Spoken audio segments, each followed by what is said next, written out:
5:31? No. Oh, 31 people. It is 5:31 then. It must be the lucky number. I guess people are coming.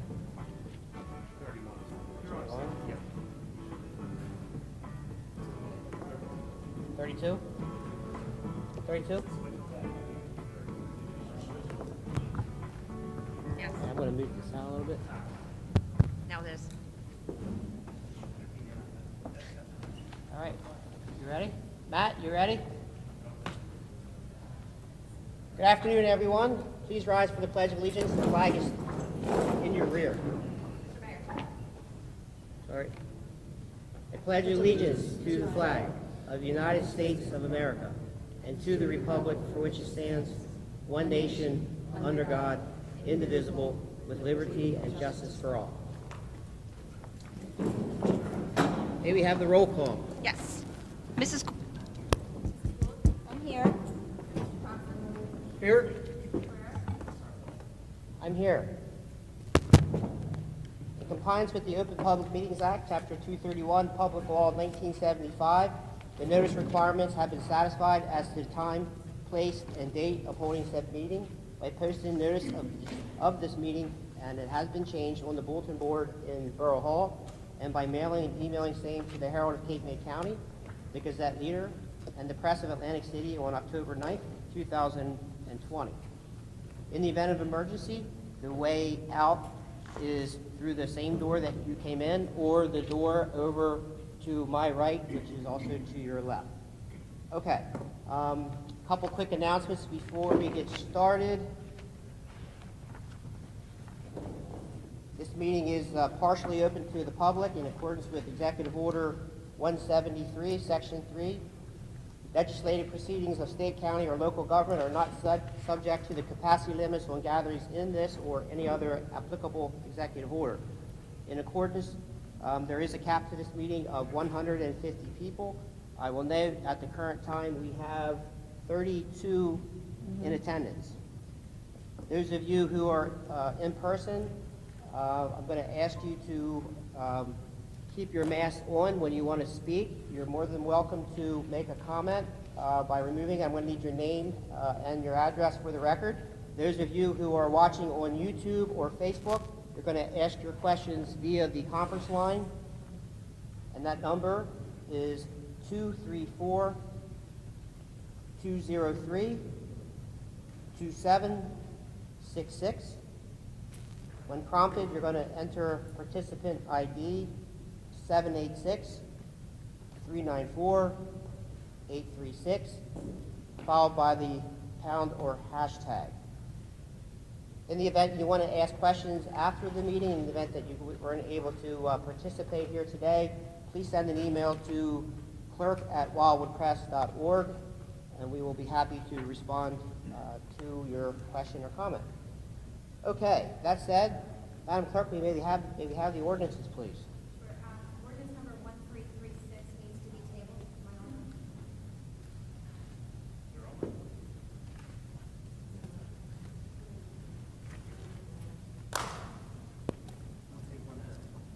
Taking a break for technical difficulties.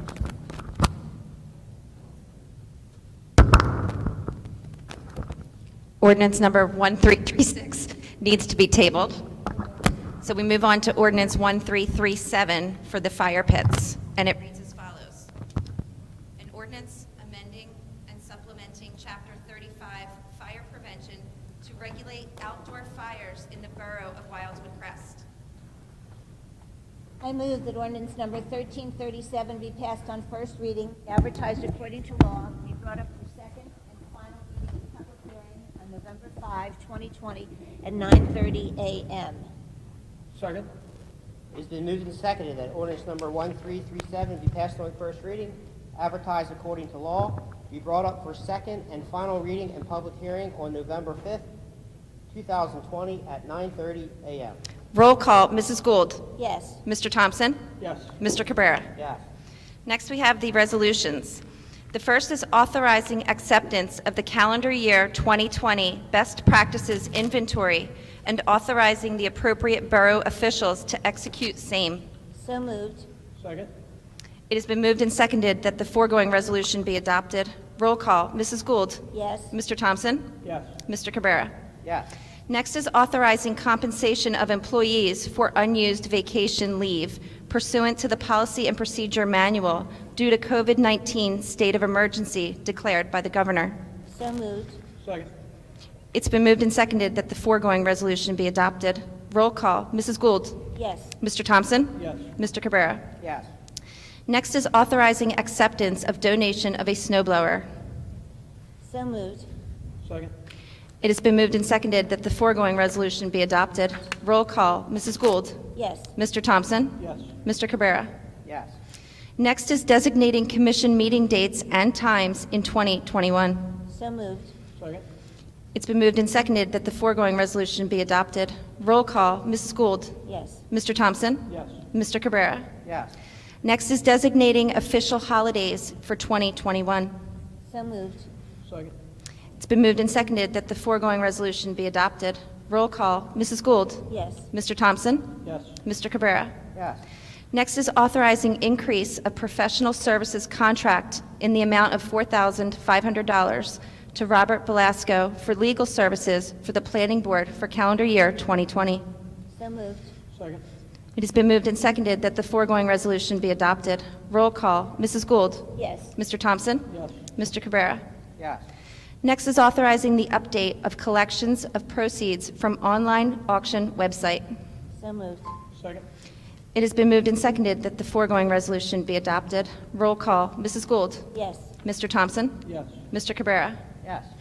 Next is authorizing approval of negative change order number 2, Sunset Lake Shore Stabilization, contract M-3, final payment, closeout, and acceptance of project entitled Sunset Lake Shore Stabilization. So moved. Second. It has been moved and seconded that the foregoing resolution be adopted. Roll call. Mrs. Gould. Yes. Mr. Thompson. Yes. Mr. Cabrera. Yes. Next is authorizing award of the Emergency Medical Billing Services 2020-2022 contract. So moved. Second. It has been moved and seconded that the foregoing resolution be adopted. Roll call. Mrs. Gould. Yes. Mr. Thompson. Yes. Mr. Cabrera. Yes. Lastly is urging Governor Murphy to fully open the Motor Vehicle Commission facility in Cape May County to include all transactions. So moved. Second. It has been moved and seconded the foregoing resolution be adopted. Roll call. Mrs. Gould. Yes. Mr. Thompson. Yes. Mr. Cabrera. Yes. I move that all bills properly authorized be paid. Second. It has been moved and seconded that all bills properly authorized be paid. Roll call. Mrs. Gould. Yes. Mr. Thompson. Yes. Mr. Cabrera. Yes.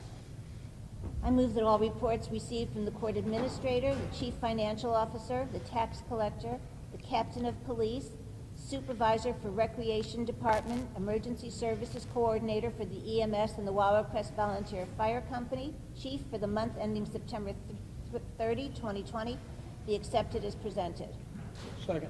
It has been moved and seconded that all reports received from the court administrator, chief financial officer, tax collector, captain of police, supervisor for the recreation department, emergency services coordinator for the EMS, and the Wildwood Crest Volunteer Fire Company chief for the month ending September 30th, 2020, be accepted as presented.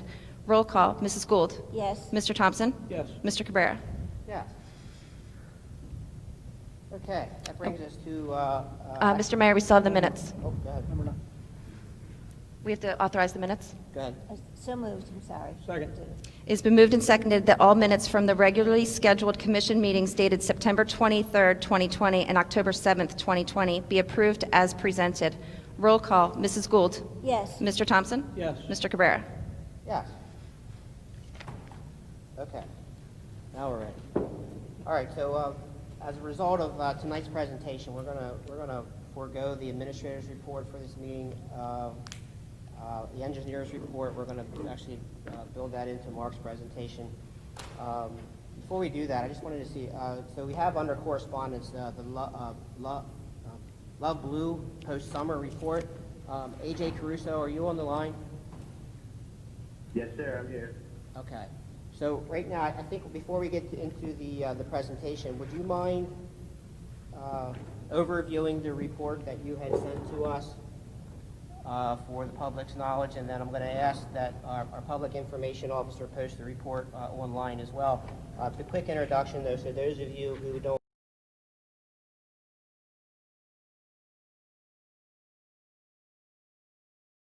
the borough and Love Blue came together to create an awareness of litter and environmental for our coastal waterways and including the beach.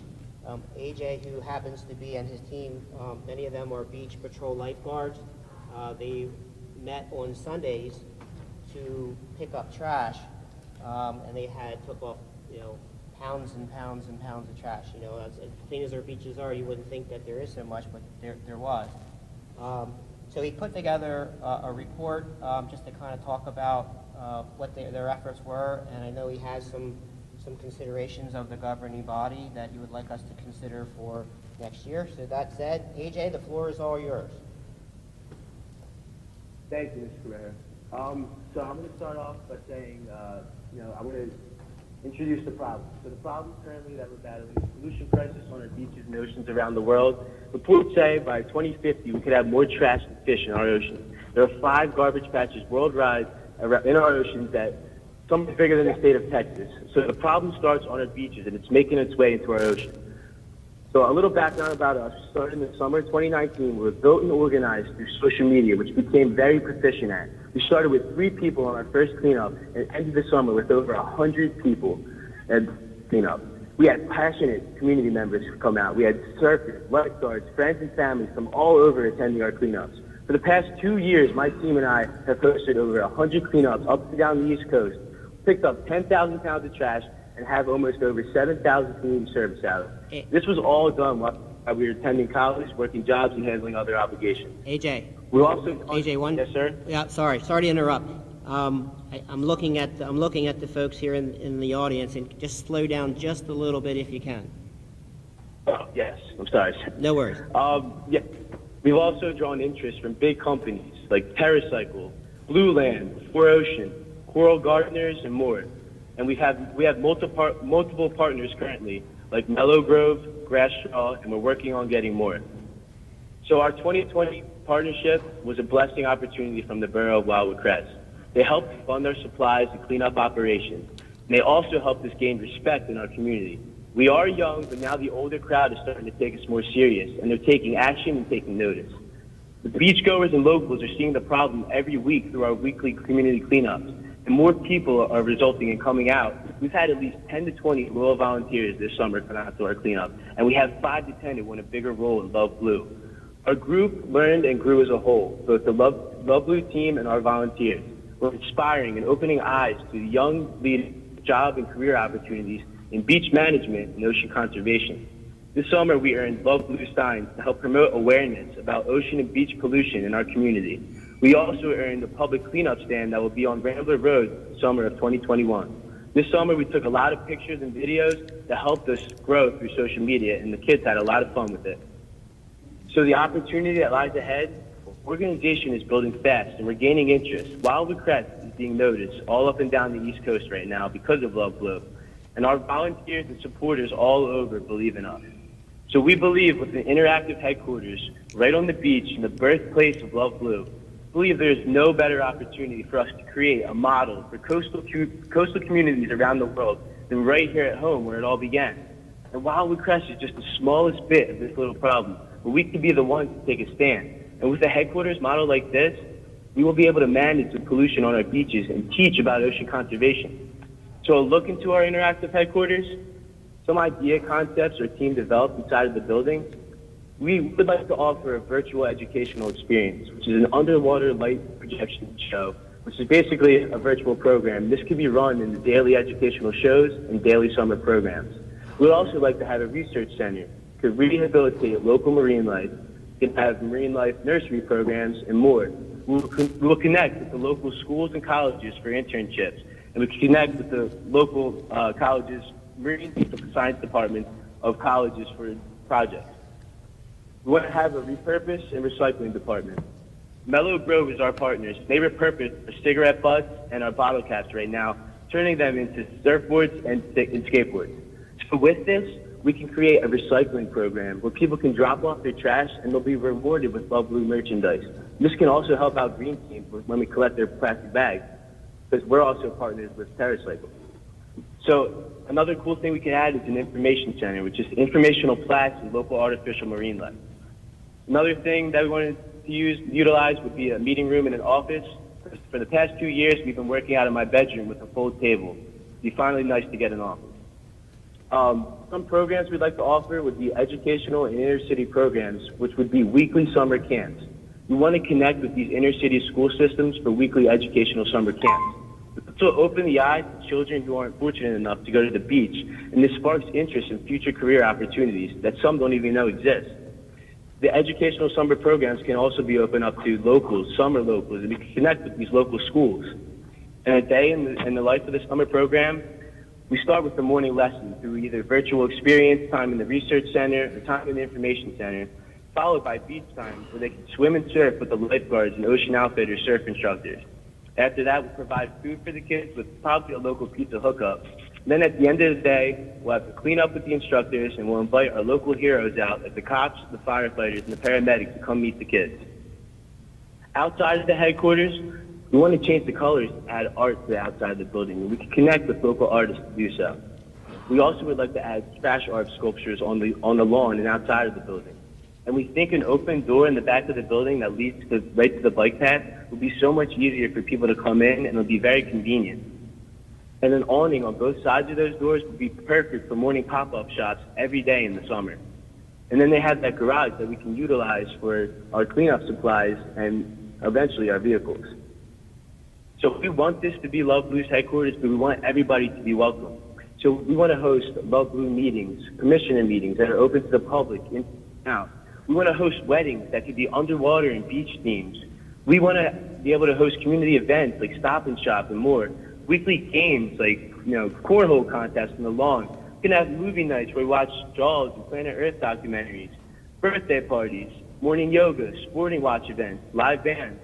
We could have guest speakers come out like veterans, service members, and CEOs. And this is a great place for us to run our future services. We want to have yearly community cleanups, at least 1 to 2 a month in the winter, and of course every week in the summer. We also developed the Sunset Patrol Service, which will be a 2-hour cleanup service after every summer day, and besides our community cleanup day. There'll be 4 mules set out to go pick up trash, and they could be Love Blue employees. Our cleanups this summer averaged 225 pounds of trash, and that's just 1 day a week in the summer. That means the crest produces approximately 25,000 pounds of trash on our beaches throughout a whole summer season. With 5 years of the service, we could prevent around 125,000 pounds from entering our ocean. So we believe this is the key piece to our puzzle. Ocean conservation and sustainability is where our world is headed, and we're in the perfect position. We have young community leaders who want to get involved, and this opportunity supplies them with endless possibilities. This headquarters will be an unforgettable experience, and there's nothing out there like this right now. It will be great for the reputation of Wildwood Crest, and it helps further Love Blue's mission. And we really want to get the community involved. We always want to be working together. We want everybody to know that they're always welcome. We want to continue to build these relationships. But we really do believe this could be a world-changing model. Wildwood Crest, compared to our other locations like Atlantic City and Myrtle, is nothing, but we could be the ones to set that example. And all eyes will be on Wildwood Crest. The building itself has so much potential. It's a prime spot right on the bike path and right on the beach where tourists ride by every day. People come down the shore for the beach, and an interactive ocean conservation headquarters right on the beach is ideal for spreading awareness and educating the general public, who will be on our beaches. Also, it's a huge part of Wildwood Crest's history, and we want to keep it alive. I remember going there as a little kid. It was one of my favorite childhood spots, and now it's our turn to bring it back to life. Our Love Blue team, our loyal volunteers, and our mentors will bring unmatched energy to this location, which is great for the community and will draw great attention from all over. So we believe we are the change, and we believe it starts here. We've been told by many people that our potential for success is very high. People believe in us, and more importantly, we believe in ourselves.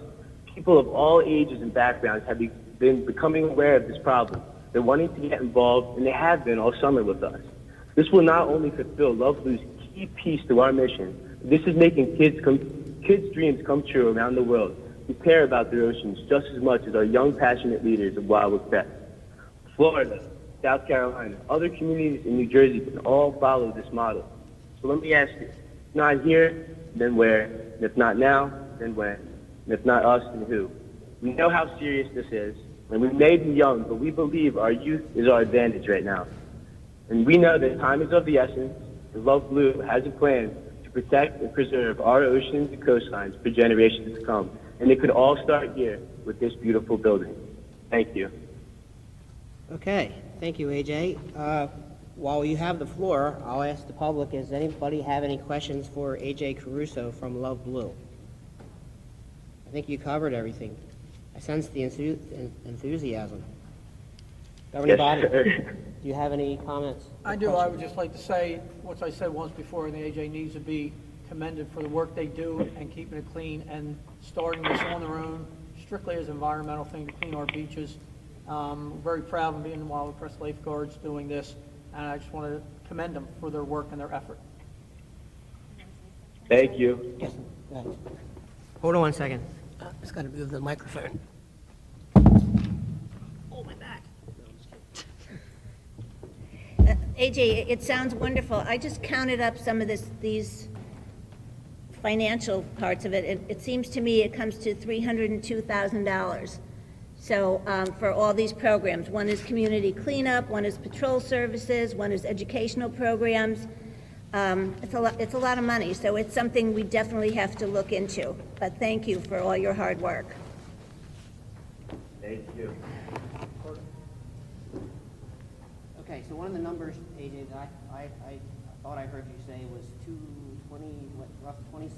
25 pounds of trash removed from the beach and on a one day, right? So take that times a season of at least 10. Yeah, so I see where you're getting the numbers from. Unbelievable. So, all right. So I think it's safe to say I think we're going to keep this on our agenda. So as we get into next year, we're going to there's some requests that I know we need to hone in on for 2021 summer season. Following this presentation, we're going to move right into the old library presentation. So you're welcome to remain on the line, and then we're going to open up the floor for public comments shortly thereafter. Okay. All right, I want to turn this down just a little bit. Can everybody hear me okay? Better to have a microphone? Yeah. Or I can stand up here. If you don't mind, if I just use it?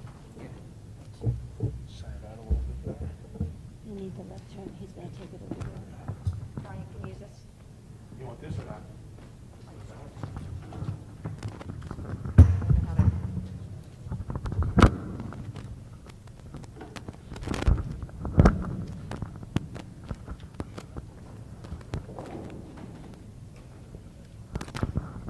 Okay, now can you hear me? All right. Hey, thanks everybody for coming out. It's a beautiful day outside, and you chose to come in here and listen to the borough business. And I know most of you are probably here to see the presentation and the options for what I'll refer to as the old library. Just a couple. I want to just kind of walk everybody through how we got to where we are today. This project started. There used to be discussion of it started about 5 years ago in the previous administration, and it's just kind of sat there because it was there's other more infrastructure projects and other things that have come up, and we've kind of punted it down the road until here we are in 2020 and ready to start talking about it for 2021. But is there anybody here who does not know where the old library is? I'm gonna refer to it as the old library, but I'm gonna take the assumption that everybody knows where it's at. Okay, so everyone knows it, and I'm sure somebody when it was the library, that somebody was, in fact, actually, used it in one way or another, their family and so forth. But I'm going to take you back to 1968. So there was a lawsuit between some hoteliers and the borough. By beach accretion, those lots along what we call Ocean Avenue were created, and there was a dispute as to who actually owned those lots where the library currently sits. Long and behold, the lawsuit led to the borough prevailing, and then the borough actually owned the properties.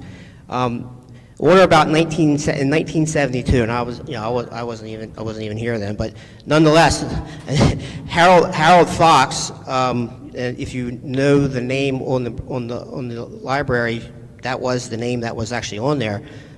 He was the one that started the movement to open the Wildwood Crest Public Library, and in 1973 he built it for $138,000.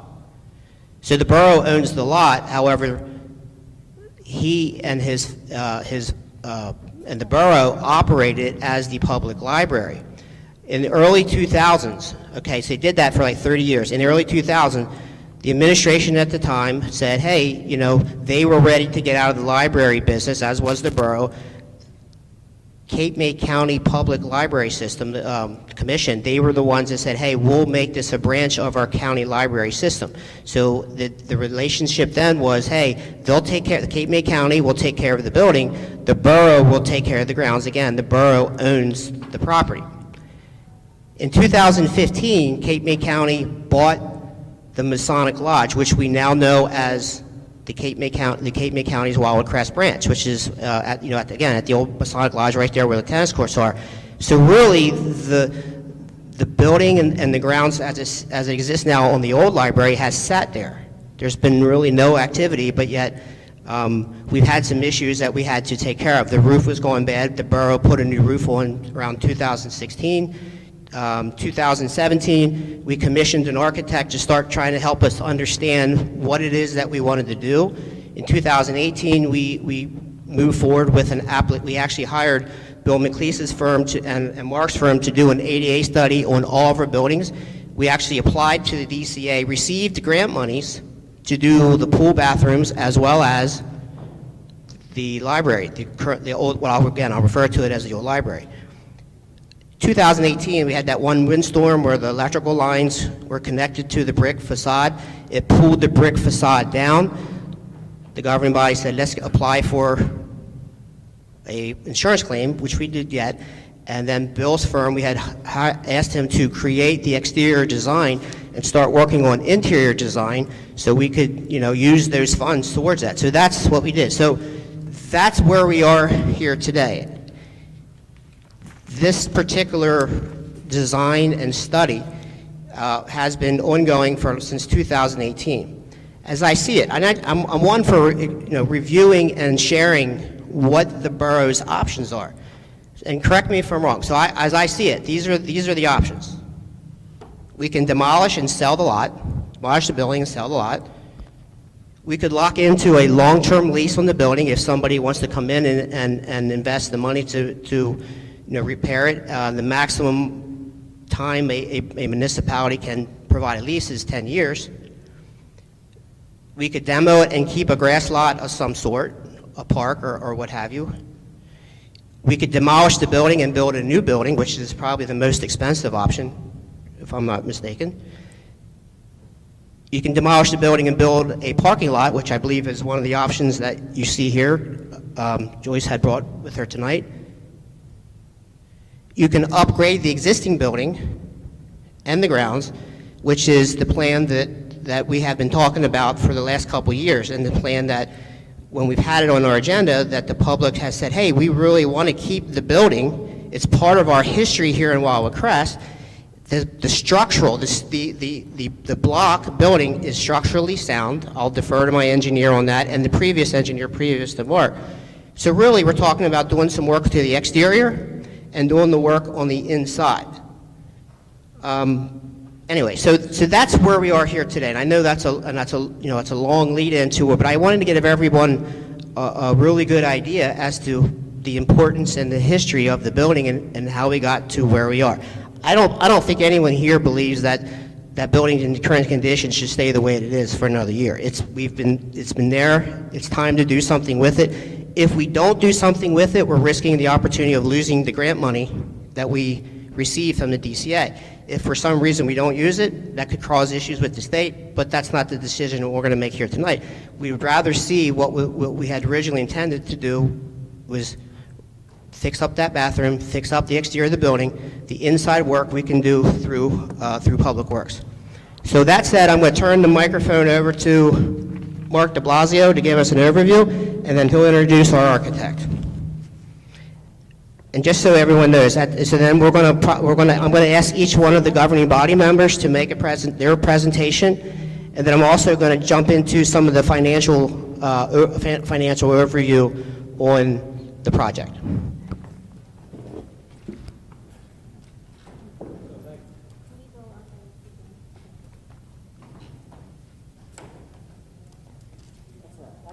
You may want to use the wireless one.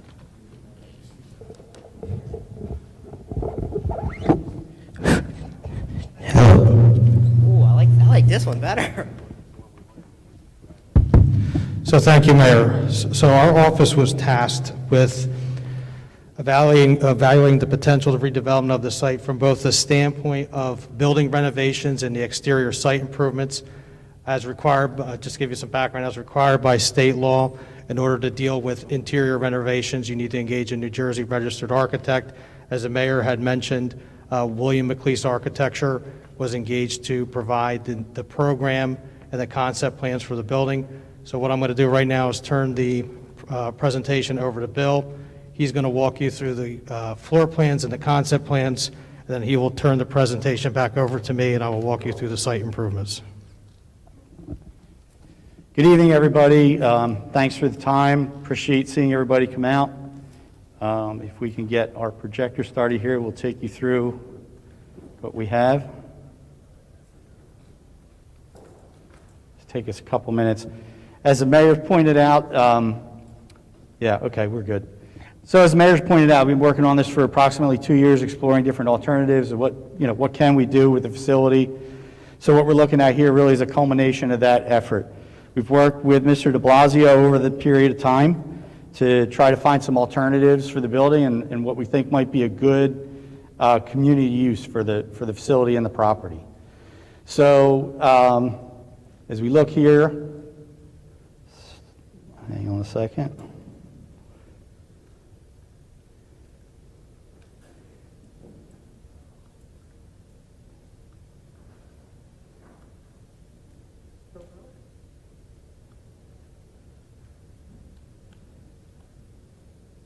There we go. So, going forward, if we look at the existing building here today, you'll see it's a little tired. It's seen better days. As the mayor's pointed out, there was some damage with it. A couple of year and a half ago, as a result of the storm, you had brick veneer fall off on it. And looking at that, as part of putting the building back together, as I'm sure you saw, that north facade was kind of repaired. It's got a new finish on it now.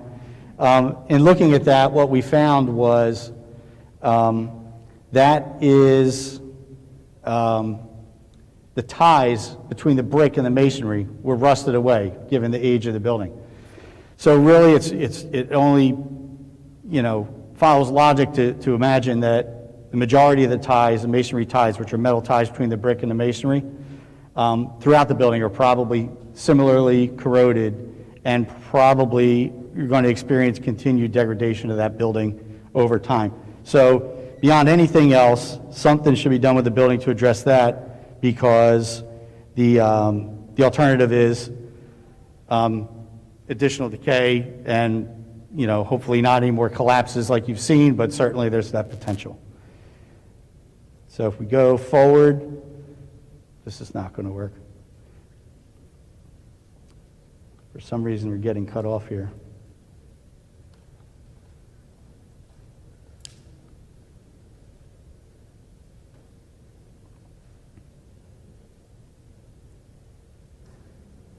Bear with me.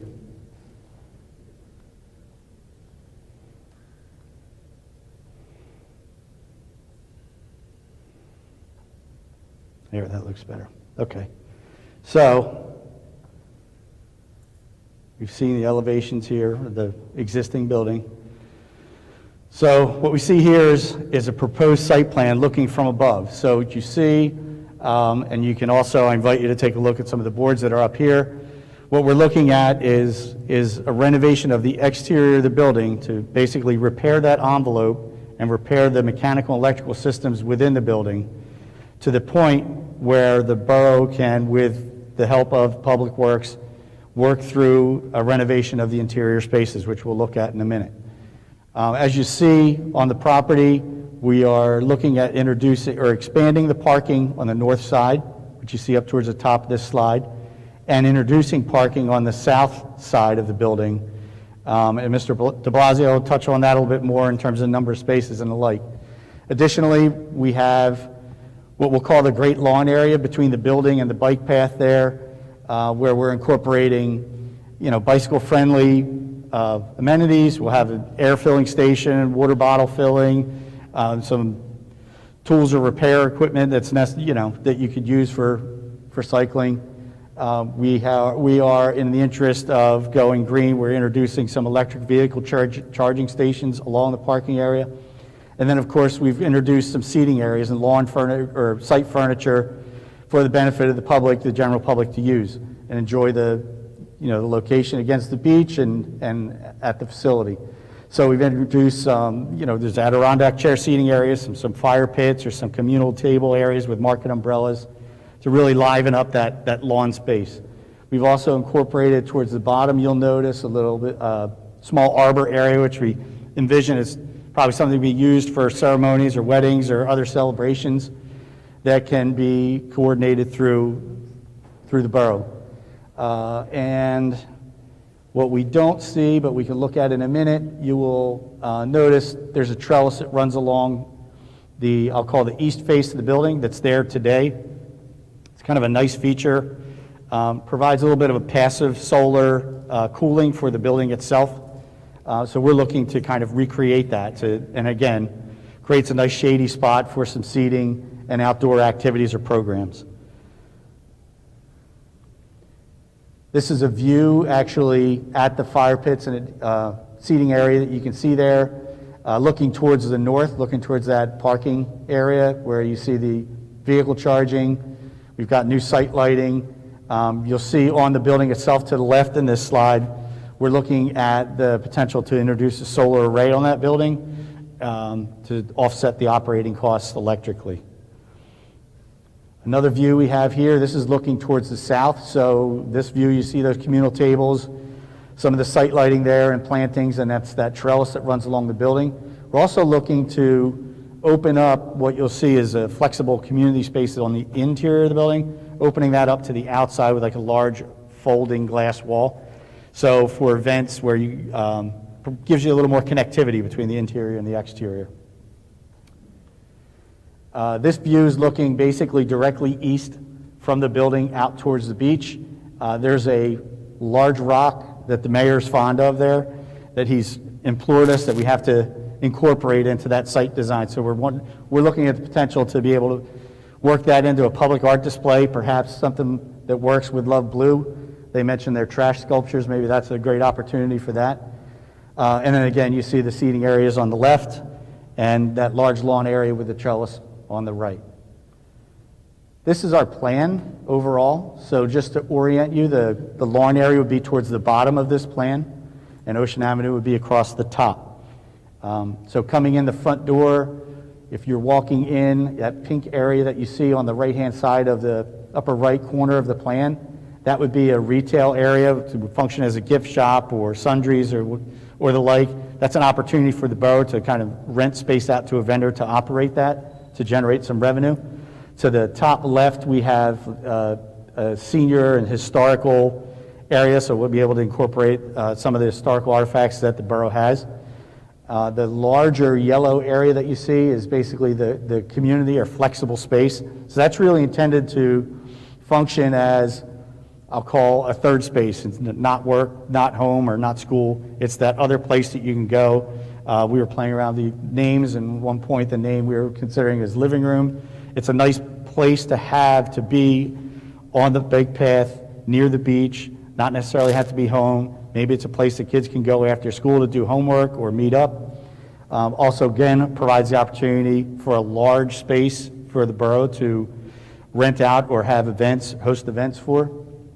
And again, providing that connectivity both out to the lawn you see with those large doors, and then up also with folding doors to connect to the senior space. In the center, there's a blue rectangle you'll see. That's a concessions area. Again, another opportunity for a vendor to come in to operate that as a food venue for quick snacks or healthy bites right off the bike path. Gives you an opportunity and a reason to come in and kind of stop at that lawn, sit down, take a break, have something to eat or snack while you're exercising. And then to the lower right, you'll see the restrooms, which is what the grant money was received from DCA for. So those would be public restrooms connected to that outdoor lawn space and the walkway that connects to the bike path. They will be accessible through the corridor that you see between the concessions and the restroom. They're also accessible, of course, from within the building itself. So we can take a look at, let's see, some of the larger areas. We'll take a large view of the community area, which you see here. In that top right corner, you see that's an information desk. It'll be kind of the hub for the facility, provide assistance to visitors. So that's our community space. This is the historical and senior area where we're going to have the opportunity to put some artifacts up, have senior programs take place in there, flexible use area that can be combined with the community space. This would be our retail space.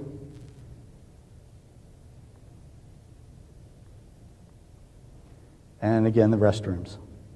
The restrooms we're providing 3 or 5 fixtures for the men and 5 fixtures for the women. So that's a nice amenity to have right there on the bike path and the beach. So this gives you a quick idea of what the view inside might be in the community area. So to the left of this, you'll see those doors into the historical or senior area. To more or less the center, you see that information desk. And then again, flexible seating, able to be moved around, rearranged for a variety of uses. This is the view from Ocean Avenue looking at the building. We're proposing to put a new vestibule, which will need to have a vestibule for energy compliance. But we're looking to kind of push that out a little bit just to kind of broadcast the entry, kind of identify the entry point for the building. Really looking at a intense landscape program for this to really have a lush garden feel to the overall property. And then again, you see some of the site lighting and other features, paving and the parking area you see there. So with that, I will turn it over to Mr. de Blasio for a talk about the site. You want me to change this? Okay. So this slide indicates the existing condition of the site. It's kind of hard to see, but as you may be aware, on the north side, there's existing parking. There's actually 8 existing parking spots. I would classify that parking alignment not to be optimal. So what we did was we looked at the proposed condition. So I just hit this here, right? So here is the proposed site plan. As Bill had indicated in the rear, he has proposed a lawn garden area, so I'm not going to address that again. But what we were able to do is on the north side, we were able to reconfigure a more efficient alignment for parking. So the north side in the proposed condition, we can actually net 16 parking spaces. And then on the south side, we were looking at another 12 parking spaces. So that would give us a combined total parking count of 38 spaces. So the existing condition was 8. We can go to 38, so that's a net increase of 30. Plus, we would be adding, of course, the appropriate ADA parking spaces as well. So when you look at constructing these site improvements, including the rear, the landscaping, the lighting, the parking lot, the drainage that would go with that, we have estimated that the site costs would be in a range of $220,000 to $270,000, depending upon the fixtures and things that were selected. So that is the proposed site plan. It's pretty basic in nature, but we thought that that was a more efficient and maximal usage of the land for parking. So with that being said, I guess the final piece of this bill is overall estimated project costs. Yeah, you have your sheet. I don't have those updated ones here. Okay.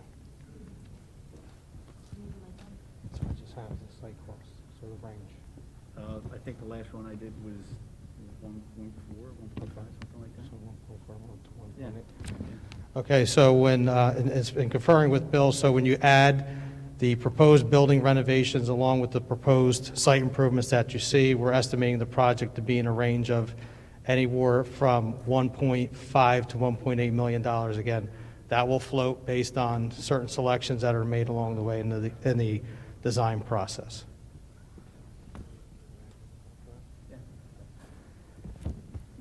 So that concludes, I guess, this portion of the presentation. Can we go back to the order? Go back to one slide. How do we? I just want to go back to also, Which slide you want? the one with the inside and the one with the Plan.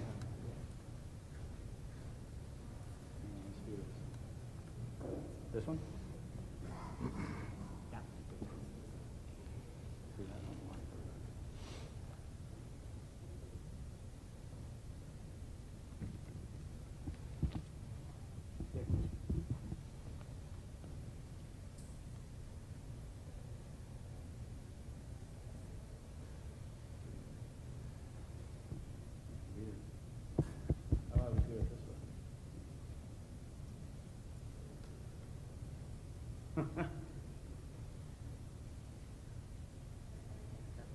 Yeah.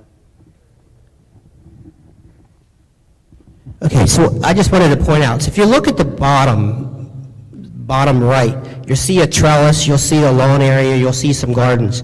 One of the things I got really excited about when I thought about it was where could you get married, have beautiful gardens behind you with the ocean as your backdrop, and then have your reception right there as well. There's nowhere that I can think of that has that opportunity. We have that opportunity right now. As we went into the inside, when we saw that, there's historical artifacts, the Crest Historical Society that could go in the meeting room. I think that you saw that. But it also has a really strong environmental feel. You see the solar panels on the roof.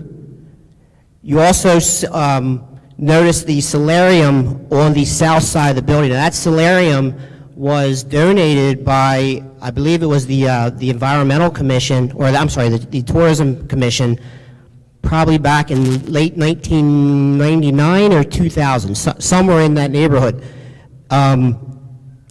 So there's a vision potentially of having, you know, we heard from Love Blue and the beach. We also have a lot of our green team folks working on a lot of our environmental issue, our environmental concerns and movements all along, and working with the Sustainable New Jersey. So there's a opportunity there as well. There's the revenue opportunity. You heard Bill talk about it. So you have weddings and meetings revenue. You have parking revenue. You have the retail, the Crest retail revenue coming back to the borough. You have the coffee or smoothie shop, whatever we ultimately decide to put in there, revenue.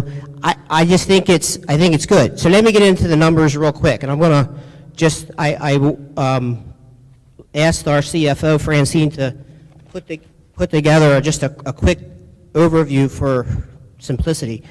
So the exterior renovations we're estimating about $550,000.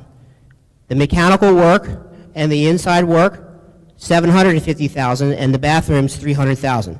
Add them all up, comes to about $1.6 million. I think Mark gave a range of 1.6 to 1.8, somewhere in that neighborhood. The borough has already received the grant for the bathroom. The borough will also get money back from the Smart Start program for mechanical. So the new mechanicals, the heating and air conditioning, will also be through grant. I will give a kudos to Francine because she also went back out and she found from 2010 to 2016 a lot of our old ordinances for projects. We've already all paid for that. We've canceled those ordinances out, placed it into a capital surplus fund. the money's here. We're not going out to bond and borrowing this money to pay for this project. Okay, so I don't, before anyone gets excited about the numbers, I just wanted to be upfront and honest that this project's basically paid for. We're ready to go, and we have to make a decision based on the grant money. Okay, so that's the down and dirty of it. If you have more detailed questions that you'd like to ask Francine, she's here tonight to be able to answer those questions. But I wanted to get everyone, because it's all, I hear it all the time, right? In public life, you like, oh, you want to do all this nice stuff, who's going to pay for it? It's going to increase my taxes. And by the way, the financial part, the borough is in great financial shape, so don't mistake that at all. At the second meeting in November, I'm going to ask Francine to do an overview on all of our capital projects, the long-term vision, and all the grants that have come in, all the miscellaneous revenues and so forth. You would think because of COVID that we actually had a bad year. We actually met our miscellaneous revenues. We did really well, surprisingly. So now we're ready to move this project forward for 2021 or shortly thereafter. We have a timeline on this grant that has to be considered. Okay, so that said, I'm going to open up the floor for any public comments. Actually, before we do that, I want the governing body members, there's Dave, where's Joyce, would you guys feel free to make comments. Who wants to go first?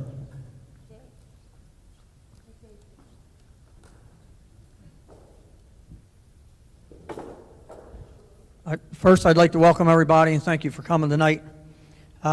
This has kind of been a pet project of mine since I took office 3 years ago. When I ran, this was one of the things I spoke to the residents about, especially the seniors. We spoke about programs for the seniors and what they can do. I feel we don't offer very much after November in this town. I feel there's a lot of programs we can do. I've been pushing this all along, kind of a pet project, if you will. It's a good building. The building is sound. It's being right on a bike path. It's a perfect building for the summer. For the people using a bike path, we know that that path is very heavily used. It's a perfect spot to get in, to stop, get in some shade, get your refreshments, smoothies, whatever it turns out to be. I'm just as concerned for the winter for our residents. I spoke to the school about programs for the kids, maybe Saturday morning. And the principal down there assured me they can come up with some programs and help us with the children. We have a retired teacher that offered to read to the preschool children in the mornings. I have on tap an art show I would like to put in there. There's a local resident that has tremendous artwork and has agreed to let us show it. We spoke with somebody from MAC for the Performing Arts, and they said they could come in and do a couple programs for us in the winter for our seniors. I would like to see this surrogate office come in and have some education programs for the seniors with the wills. I would like to have our coffee with cops in there. I would like our police department to have classes for the seniors on scams. The scams don't stop. They're always here, they're always changing, and the seniors are falling to them all the time. I would like to see us constantly updating the seniors on the scams going on. So I think there's a lot of options for that building, a lot of programs, a lot of ideas. There was a lot of support for this while I was running for office. Some of our seniors told me they go to North Wildwood or Avalon for their senior programs. And my question is why? Why are we not doing it here in Wildwood Crest? There's a lot of history to the building, as you heard. I have a lot of emails that came in overwhelmingly supporting the building. Do not tear it down. I personally did not receive one email about tearing it down, making it a parking lot. When we had Roger Brooks come in here, world-renowned for revitalizing towns. He does the Olympic Villages. He loved this property. He was appalled at the idea we would tear it down and make it a parking lot. I think with this building, if we get New Jersey Avenue going, Wildwood Crest will be in very good shape. We don't have a whole lot of projects down the road. I feel like right now we've got the library, we've got New Jersey Avenue, okay? It comes together at the same time. We are in financial shape for it. The fishing pier hopefully may happen with some grants. There are the three big tickets right now that we're looking at, and I don't want to combine them, but I don't want to ignore them either.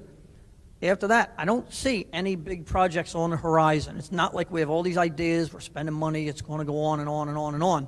Those are the three projects. They're going to be spread over numerous year budgets, as you heard, and we'll hear from our CFO. We have the money for it. The biggest thing is I think we can afford this, and I think we owe it to our seniors and our children to use this building and have the programs during the winter as opposed to just rolling up the carpet in November, which is the way I see we do now. The building you're in right now, certainly it has some offices around. You could make argument that we could do a couple of these things here. However, this building is not very comfortable for that, in my opinion. It looks a little industrial. I see it as a large basketball court. It's been here forever. These rooms haven't been done like that. They've tried a couple things. The seniors didn't seem to keep coming. I think this being a much more comfortable, accessible building, we can run these programs. I have a whole list and ideas of programs. I won't go into them all now and bore you with them. But there's a lot we can do. We've been approached for some clubs, astronomy clubs, along that lake, some educational stuff for the children. And I think we would really miss the boat not doing this. The mechanicals you heard about, $700,000. Well, we're in line. We've been told that a good portion of that would be refunded. Once that is done, we would have to pay it and do it through the Smart Start program with the state. So again, that's also not something we would bear the full cost. The bathrooms, as you heard, we've already got the grant. The money is sitting here. We've done the pool with some of that grant money because it was for both. And the rest of the money is sitting there waiting to go to put the bathrooms in. And if you live in that area or going to beach in that area, you don't have to use a porta-john on the beach. There'll be nice, larger bathrooms for men and women, changing stations. Right now, they're not even handicap accessible. That whole bathroom area would be accessible even when the rest of the building is closed through a separate entrance. So that would be there all day for beach and bike path. I presume more bike path than beach. But I've been pushing this project. I feel very strongly we should do this, especially after talking to people on the street. I feel that it is an asset to the borough, and I think it's one we need to save and hold on to. Thank you.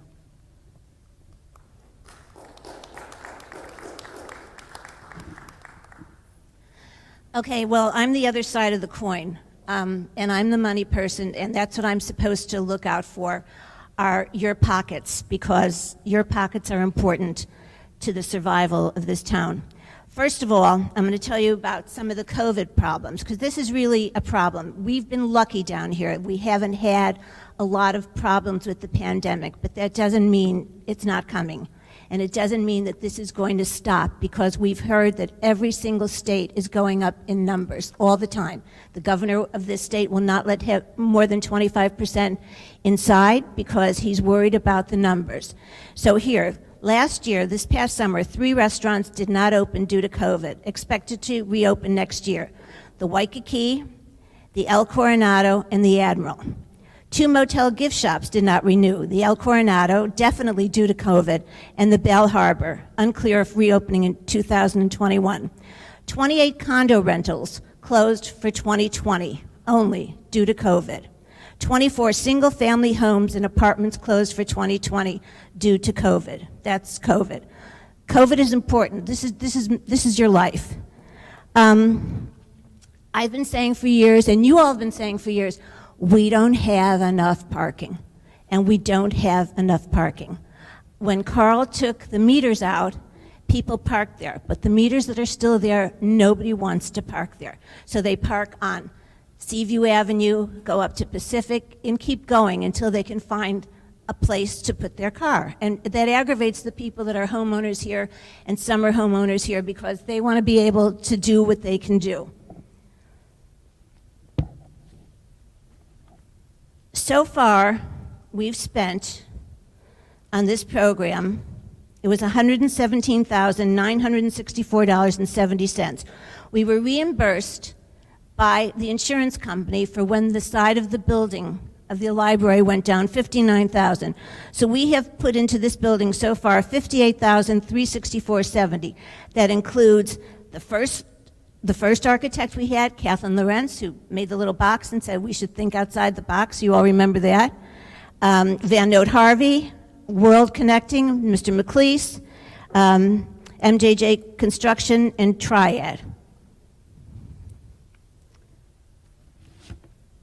Mr. McLeese's bill up till now, so far, has been $4,250. This all adds up, and you're paying. We're all paying. Okay, Mark gave us the number, $1,606,400 to do what we're supposed to do. Okay, so here I have, here's the building. We have in here a spot that says concessions. We can't have concessions because the people we're going to be in concession with are the people that are going to be our neighbors that are already paying a mercantile fee. We can't have coffee or smoothies because on both sides of that building are coffee shops. Both sides. The Waikiki's on one side, and I think the Island Paradise is on the other side. We shouldn't be in the merchandise business. Somebody should go ahead and take the marketing from us to do the T-shirts and everything with the names and be done with it. We shouldn't be in the retail clothing business. That's not what we're here for. We're here to protect you. We're here to make sure that your police get to you, that your fire gets to you, that EMS gets to you. Those are the things that we are responsible for. Nothing else, except the goodwill that we have for all of you. So, as I said,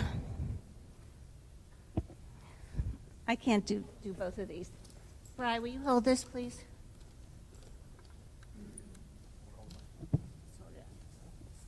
Okay, they talked about the bathrooms, that we have money for the bathrooms. We do have money for the bathrooms, and we can use the bathrooms on that. This is where the bathrooms would be. And Mark, we still have, 84 spaces plus 4 ADA spaces. You can make money on this. This is a nice little revenue source coming in. Parking lots are really exciting, and there are no parking lots in this borough that are on the beachfront. Every single town in this county that has a beachfront has a parking lot. Wildwood, North Wildwood, Cape May, Stone Harbor, Avalon, Sea Isle, they all have it. We're the only ones that don't. It's valuable land. I agree with you. It's also valuable enough that in 6-7 years from now, if things got really well, someone could come in and say, I want to give you $7 million to buy this property. And all it is a parking lot. All it is asphalt. So this is, let me walk over here. This is where this would be. Where is it the same plan on the original plan that you've seen? They would be large bathrooms. What is it, 500 square feet? Or, Mark, what's the square footage for those bathrooms?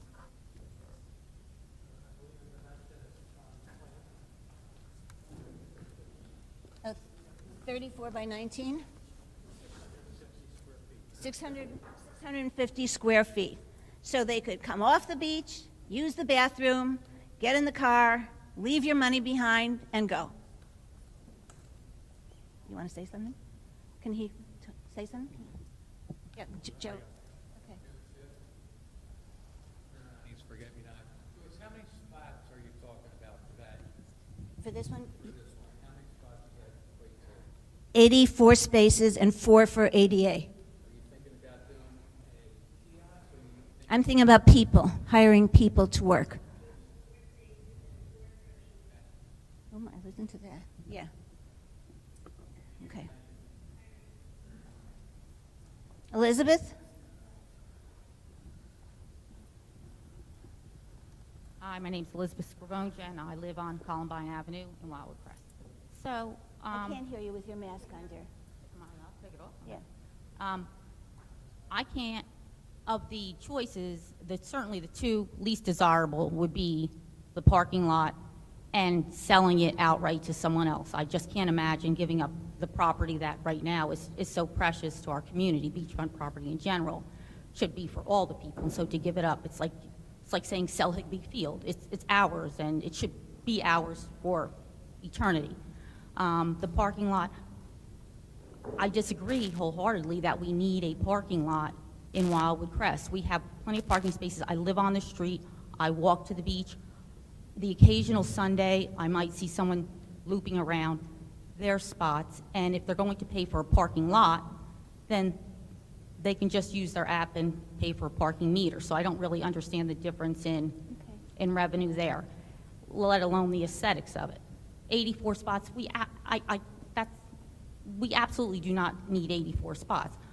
I actually thought the additional spots were quite generous for this building, and I assume I don't know if they would be unmetered at certain times and metered during the day, I don't know, but from where I see it, I just think that it sounds like it's been well thought out. If the building is solid and found, and it's not going to be one of these things where, you know, every couple years something goes wrong and you have to add into it, then go with it. I just think it's nice. I think we need more community things. I think our town is lacking flavor and activities. I know I talked to you actually a couple years ago, and I was happy to see that it was still moving forward. And I like the idea of the programs with senior citizens. Mental health is such a key component. I would actually like to see a social group for grandparents raising their grandchildren. That's a big issue, I know, in Cape May County.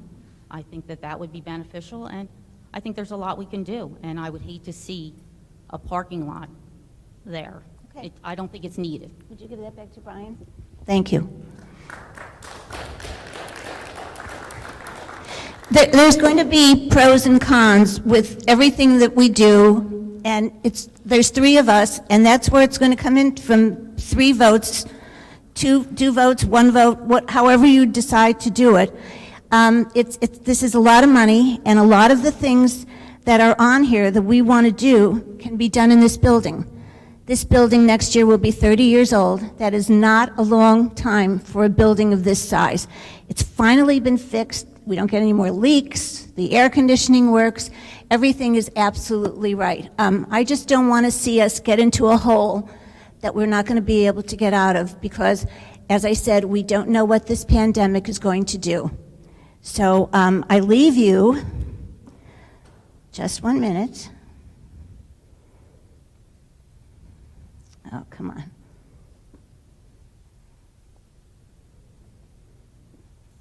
I leave you with this.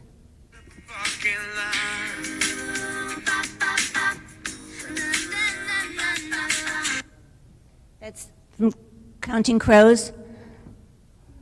Pave paradise and put up a parking lot. Don?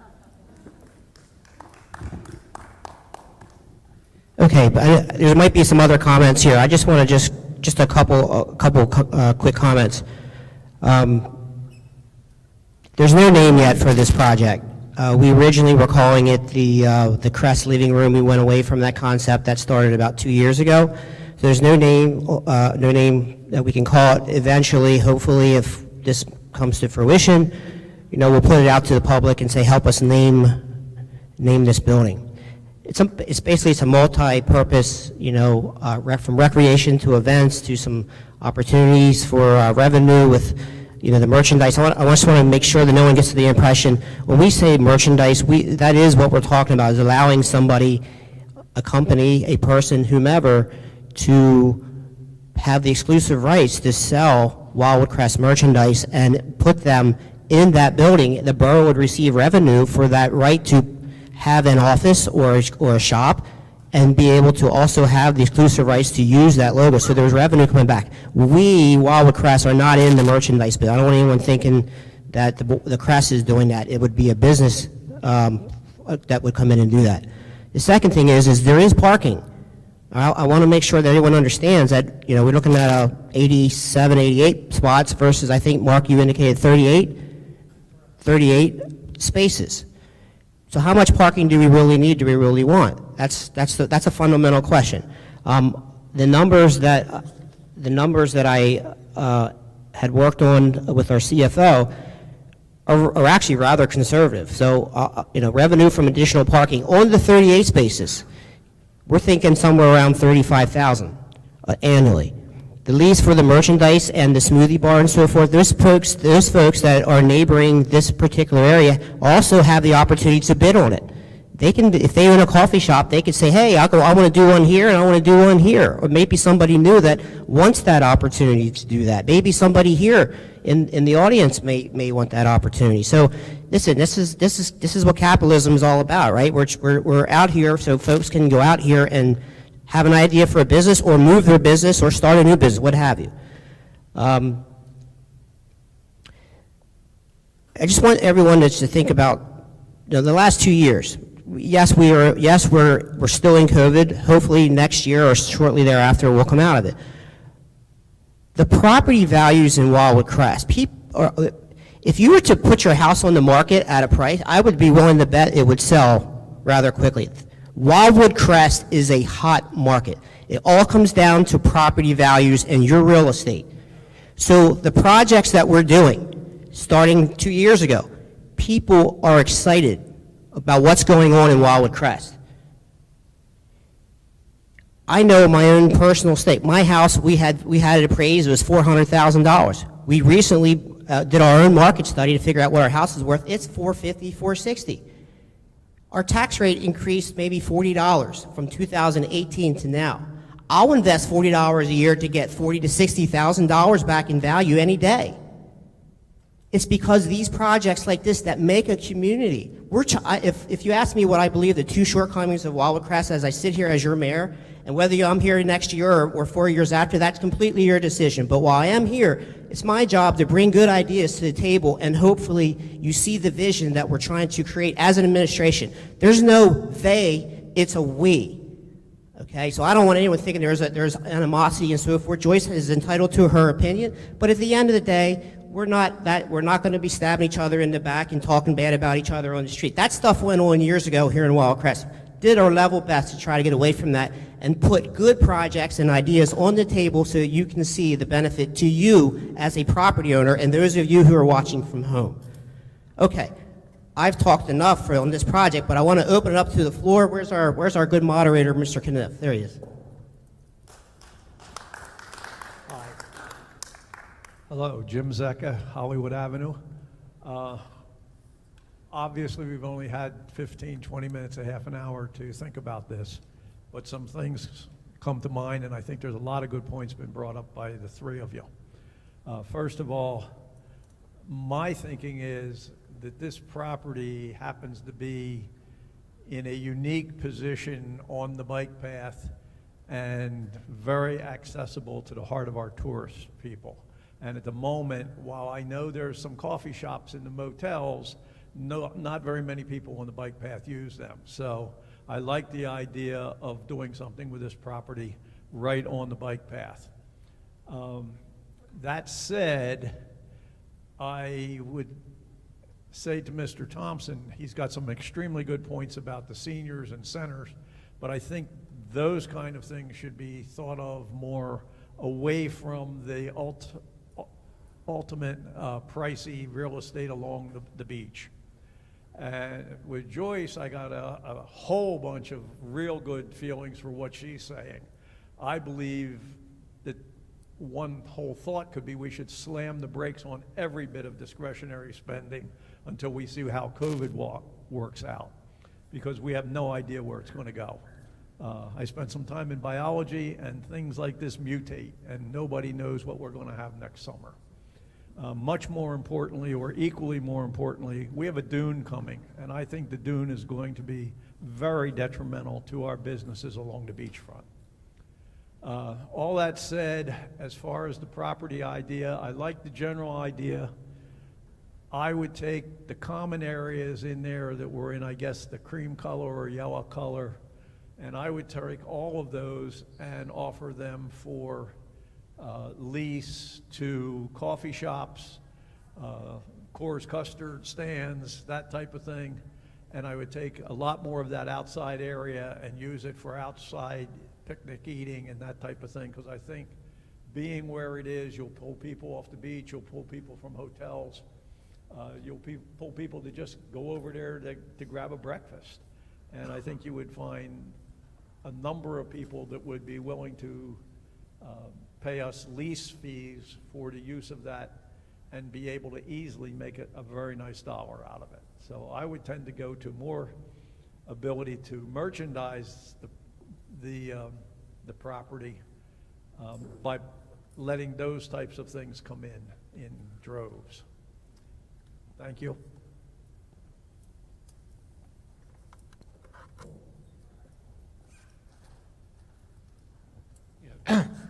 Vince Nardini, Hollywood Avenue.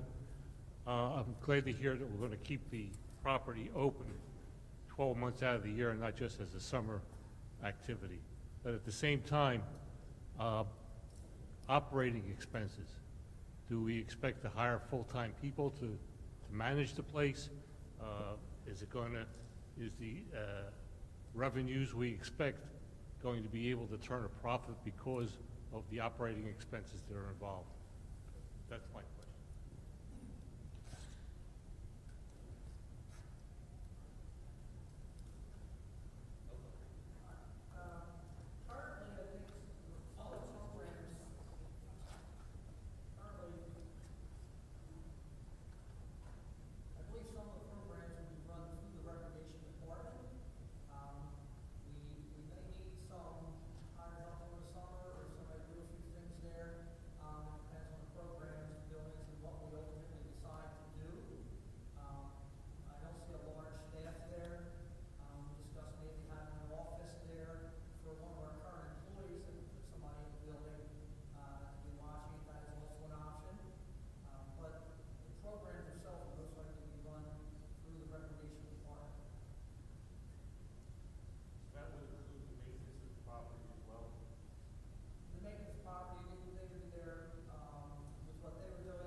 Yeah. Well, you can't bring your own into a dry town. This is a dry town. No. I thought some of the restaurants, people were allowed to bring in a bottle of wine. Well, bringing that in and being catered in a wedding, I think are like two different things. My understanding is, I did ask that question when we were talking about that. So you can, obviously the borough would want to have the proper insurance coverage and certificates in place, but as long as a caterer or the private party, whoever's getting married, provides it, they just can't exchange cash. In other words, you can't have a cash bar there, but they can certainly have it, and you can have drinks there and serve it as you would normally. No, most people don't have, I mean, some people do have a cash bar at their own wedding, but most people say, hey, I'm going to provide it, you're there, and we would handle it that way through the special event permit and a rider, insurance rider, correct?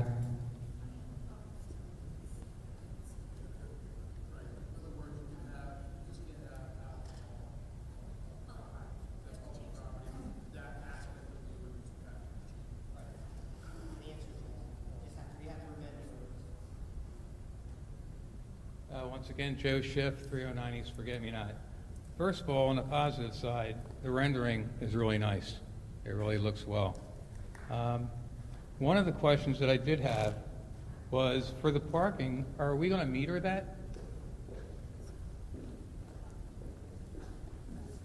what we had talked about in our work group sessions was to put a kiosk in there where you, kind of like where you go and you punch in your license plate and it spits out the ticket and you put it in your dashboard. Agreed with that. That's a good idea. The other thing was, first of all, the rec does a lot of really nice programs. I used to work out in here a lot, and there were seniors that met here, and sometimes I thought that the building was a little underutilized in the winter. My question to you is, have we considered the new library that's just sitting there? Upstairs, there's 2 rooms that seem to be the only time we use them is when I give blood. I would like us to look at that instead of even spending any money, because my concern is, one of the things about COVID is the fact that a lot of the buildings that Joyce was talking about may not be able to pay their taxes, may have to default. What happens to the money that we don't get turned in? And we need money to run our town.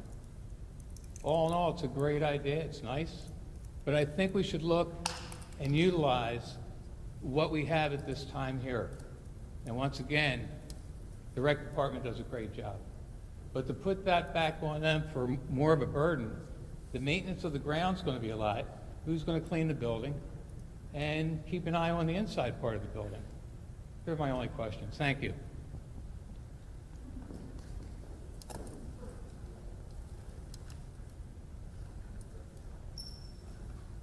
Don, I guess one of the things I wanted to touch on. Yes, Jason Hesley, 123 West Astor Road. We've talked about seniors, we've talked about school children, a lot of the things we can do with this. Sometimes when I see a project like this, I think of our kids, teenagers. They finish Crest Memorial, there's a community, they're here at Crest Pier, they participate in the sports and everything. They hit teenage and they go to high school out of town. They go to Tech, they go to Catholic, they go to Wildwood High, they go up the road, and there's nothing to do in their hometown. I mean, I'm on the 4th kid who's gone through this.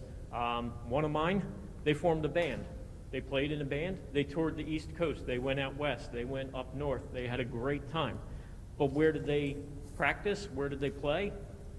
Cape May Courthouse, Rio Grande, houses, barns, garages, nowhere where they had a community space where they could come together and do like open mic night, something like that. And I thought, this is a perfect idea, for that little sliver where, we pay so much attention to the little kids.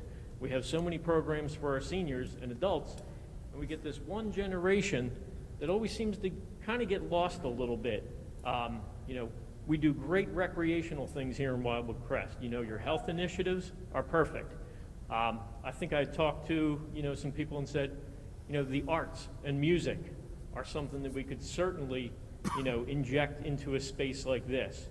An area, art showings, poetry readings, rehearsal space, things like that could certainly, be in a, atmosphere that's, I guess I'm saying, a little more intimate, than a big, wide open space. And I think this building would be a great place for something like that. Some of the other things you mentioned, when you touched on the seniors, both of my parents went to the senior center in North Wildwood. I think a building like this could be really good because of the intimacy of it. In North Wildwood, they kind of felt like they were stuck in a cafeteria and they were all freezing cold. Anyone who has parents in their 70s and 80s knows that they're cold all the time, and that's kind of like, this could be a comfortable building where they could feel a little more warm and inviting and have some of those opportunities. So a couple things to think about there.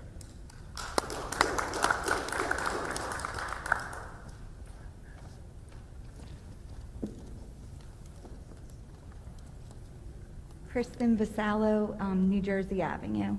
So I'm going to piggyback off Mr. Schiff. My kids go to the library all the time. They do all the programs all around here. I think the situation is, and or correct me if I'm wrong, is that the library is Cape May County Library, and this is Wildwood Crest Community Center.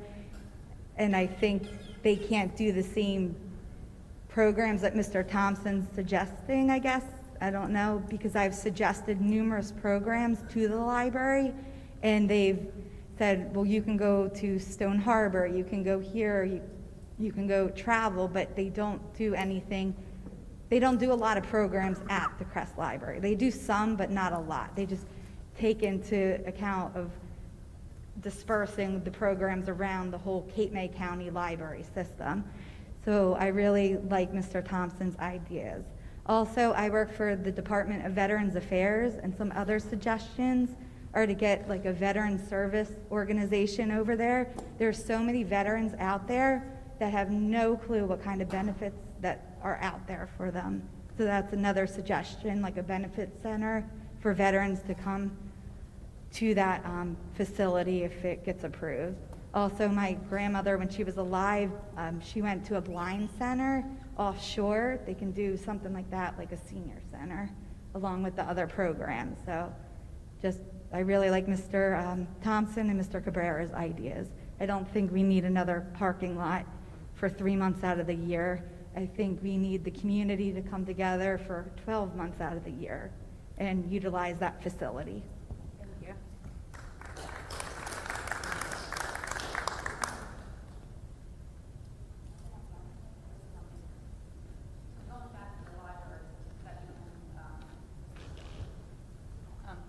I have been in those rooms upstairs for meetings, and I think you hit the nail on the head, Mr. Thompson, when it really does come down to the intimacy of it. You know, those rooms are relatively big. They would have chairs set up just like this. That's really not conducive to what we're looking for in terms of what we want for connection, whether it's teenagers, whether it's preschoolers and the elderly, and whether it's, you know, little kids, whatever it is. It just doesn't lend itself to, it lends itself to a meeting. And also, just being where it is and level, I think too, it helps integrate them with the community more. You can, there's life out there.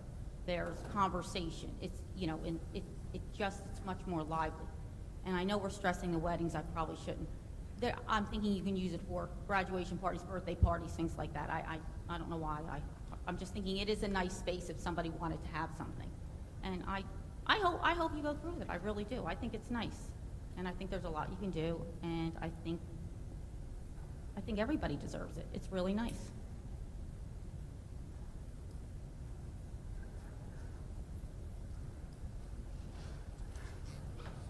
Hey, my name's Matthew. I live on Heather Road. And so one thing, I look around, I think I am the youngest person in this room, and I'm 39.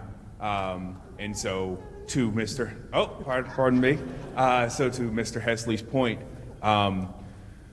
what's out there for teenagers? I have a curious 8-year-old, and we have looked in that building 100 times and gone, oh my gosh, that could be so cool if. And I look at this environmental like I can picture the environmental outreach thing in my head, right? And so I think this is a fantastic idea. I am aware that Wildwood Crest does not want to be in the merchandise business, but I can tell you that in the lobby, there's high quality, affordable Wildwood Crest merchandise, and I'm not getting paid to put that plug out there, but there's high quality, affordable merchandise in the lobby. So we're in that business sort of already, okay? And I don't think, even if you rented it out to somebody, you know, that's still producing profit or cutting into something for the community. When I think of a parking lot and 85 spaces, I have no idea how 85 spaces offsets perceived overcrowding in Wildwood Crest. I just don't see those 85 spaces that are only on the beach putting that much of a dent in an island that's 2 miles long, excuse me. And I could be wrong about that because that's not a thing I've studied at all. And quite frankly, I think one of the things we want to be really careful about just in general is losing open-ish space. And I know it's not a marsh, it's not a wetland, it's not even a field, but like the idea that we would put down more asphalt right now, as I get more flooding updates on my phone every day through Nixle, I think that's something we want to be very careful about, is paving where grass and anything like that. To somebody else made this point, but I thought that the 30 spaces that were planned felt like a lot myself. All right. Thank you.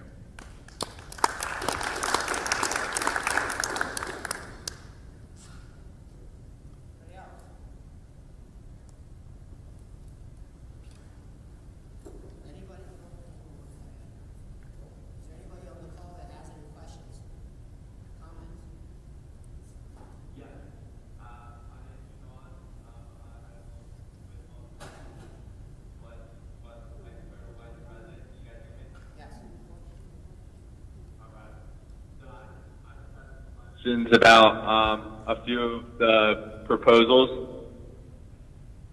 First, I would like to say that everybody did a great job presenting, their part and commenting.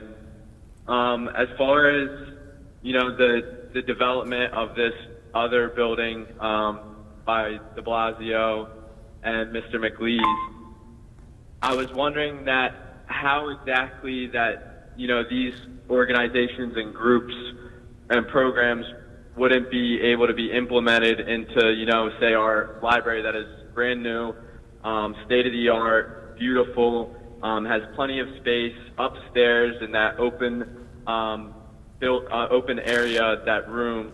The last time I was there, which was this summer, working on stuff with the president of Love Blue, AJ Caruso, we went up there. Plenty of space. It looks like an area that you would have some tables and chairs, but to our surprise, there was not too much going on in that space.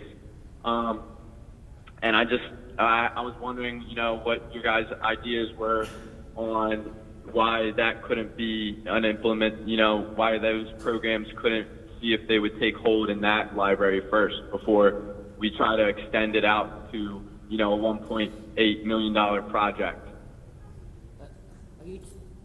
Sean, are you talking about the Cape May County Library, or are you talking about the current library? The current library in the Crest, the new one. Yeah, that belongs to Cape May County, so there's certainly that opportunity. Someone would just need to approach the Cape May County Library Commission. That's not a Wildwood Crest municipal, that's a county library system.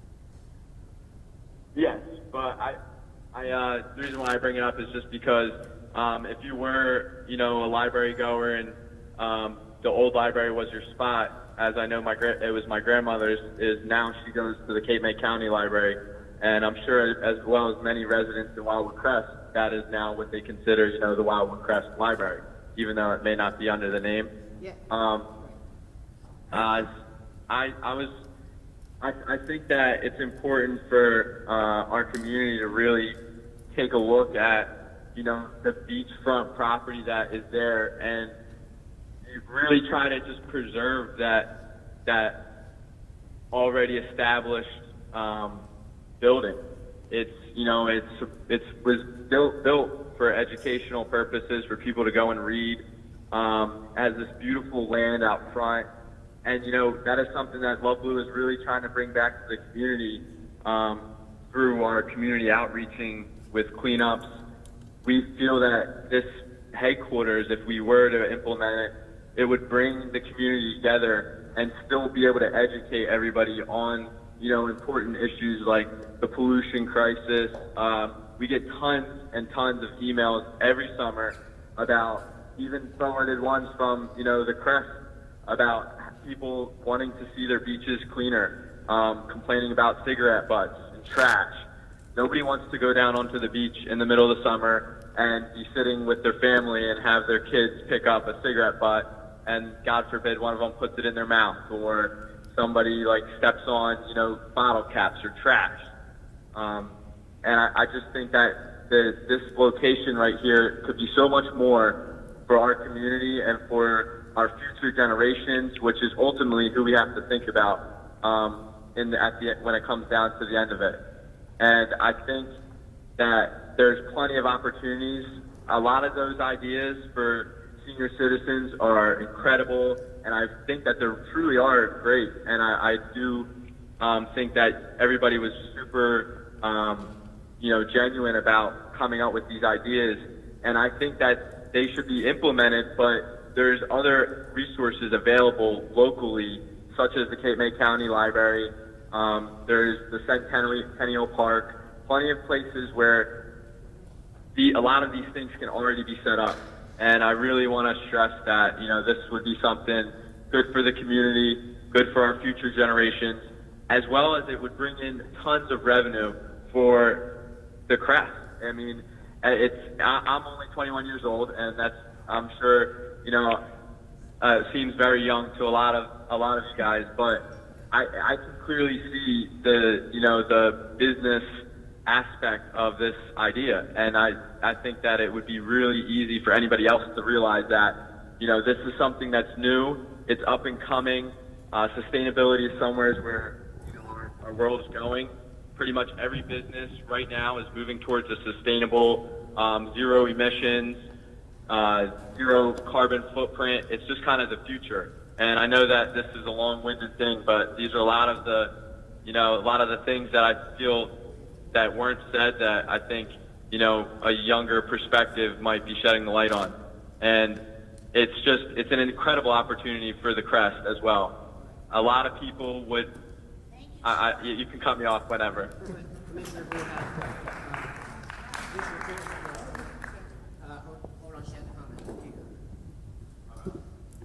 Sean, thank you for your comments very much, because we want to be here before the sun comes back up tomorrow.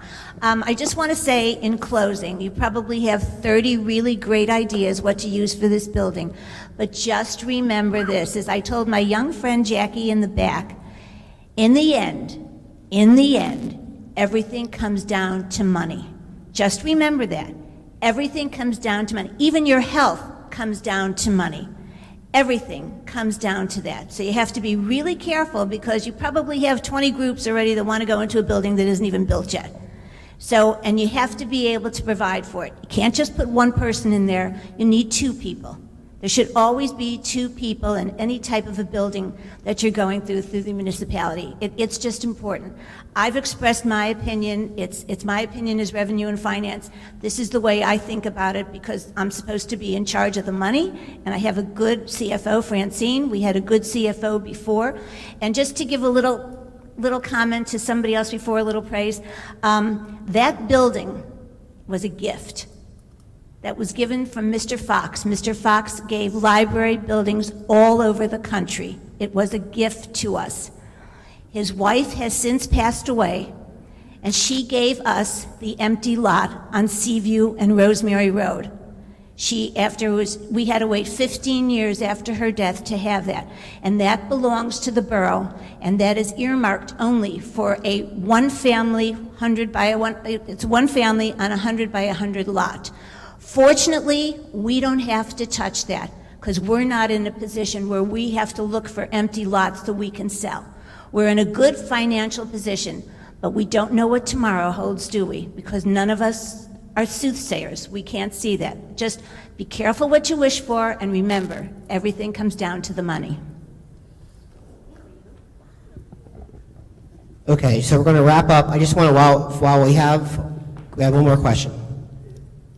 What we've just been talking about on the agenda is item 11. I assume you're going to do 12 and 13? I have public comments, but not about this building. Yeah, we're going to wrap up the conversation. We're going to finish up on this presentation, make sure there's no more, then we're going to move on to the rest of the agenda. Yes. Sorry, somebody on the call has a question. Yes. My name is Robert Grandinetti, and I just want to say that I've been visiting Wildwood Crest for the past 40 years, and I had the fortunate pleasure to participate in Love Blue's first cleanup of the year at the Crest, and I've been listening to everybody else's presentation. And I just wanted everybody to know my own experience there was an eye-opener, because not only did we clean the beach, but also I was able to people that were on the beach at the time, and they were both citizens and tourists. And I can't tell you how happy they were to see us picking up trash, showing us that the tremendous favor that we were doing for them. And I also want to say on behalf of myself that I woke up and probably not feeling as good as I should, but by the time I finished with the cleanup, I felt like a million times better. And I think allowing others that want to have a better experience and improve their own enthusiasm, bring themselves a sense of community and doing well for others. I really think Love Blue would be a tremendous benefit to Wildwood Crest. And I think that having their own virtual center will help others want to participate in having cleaner beaches and other tremendous benefits. Hi, I have a, yes, I have a comment. Can I go ahead? Question? Sure. This is Susan Rozak. My address is 125 West Rosemary Road. My question is related to the expenses. So when I went to the New Jersey Avenue presentation and then today, it always seems like we say, well, these expenses are covered and we'll get grants. And I feel like we keep going on and on. At what point do we see the finite financials of how much this will cost and how much is it actually taking out of the coffers that we already have? And at what point does it make the taxes go up? And then the second piece of it is, someone else asked the question, but I feel like maybe the answer wasn't so clear. You mentioned about weddings, you mentioned fire pits, retail stores. How many employees? I can't see a facility like this, which I think is very nice, by the way, but how much is it going to cost us to hire people to run this? Because I feel like you've mentioned so many components of it that there'll actually need to be many resources running the place on a full-time basis. Okay, so let me go, first question was related to the numbers. So I'm going to quote directly from the numbers that were provided to me from our chief financial officer, based on the numbers provided by the engineer and the architect. So the work to the exterior, to the mechanicals, and to the bathroom, and to the interior is estimated around $1.6 million. We already have a grant in place for the bathroom, which is $250,000.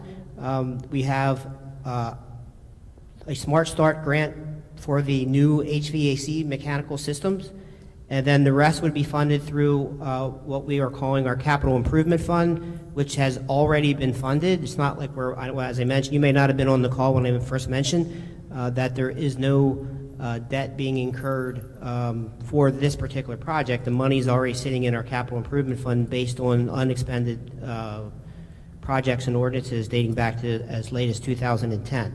So as far as this particular project is concerned, there's no impact to your local tax rate planned for 2021. All right, so with respect to the building, if there is a coffee, smoothie, whatever kind of shop, that would be manned by the person or firm who leases it out. The same would happen if we, in fact, go out to have a merchandise person. We are anticipating this building to be underneath in the Recreation and Tourism Department. We have staff here, which we believe, well, the current staff that we have, we believe we can handle it with the seasonal staff and the full-time staff, as well as with assistance with Public Works, seasonal staff maintaining the building, and even year-round. So we don't anticipate any additional staffing having to be hired. Now, will there be possibly some seasonal folks for programs? Yes, there would be. More year-round where there's health insurance benefits and pension contributions? I don't think so. Okay, thanks. And then related to like weddings, you mentioned, 38 parking spots is certainly not enough for if this were some type of a wedding or catering rental. What would you expect like the overflow parking for events to be? So if there was a wedding, that was a question that actually came up in one of our work sessions. So again, if we have 38, we know that there's going to be, people are going to have to absolutely park on Ocean Avenue and potentially on the side streets or further down and have to walk a distance. So that is something that we are discussing internally. Don't have the answer for you right now, but it is something that was discussed. I just don't have a firm detail. But at the end of the day, I don't, it's safe to say, that I think the building's going to be able to hold 100 to 150 people for a wedding. Generally speaking, maybe some people drive together, so it could be, to do that, say 75, we may need to find 30 to 35, are going to be inconvenienced on the street, but we have that all summer long. Most weddings are at nighttime anyway.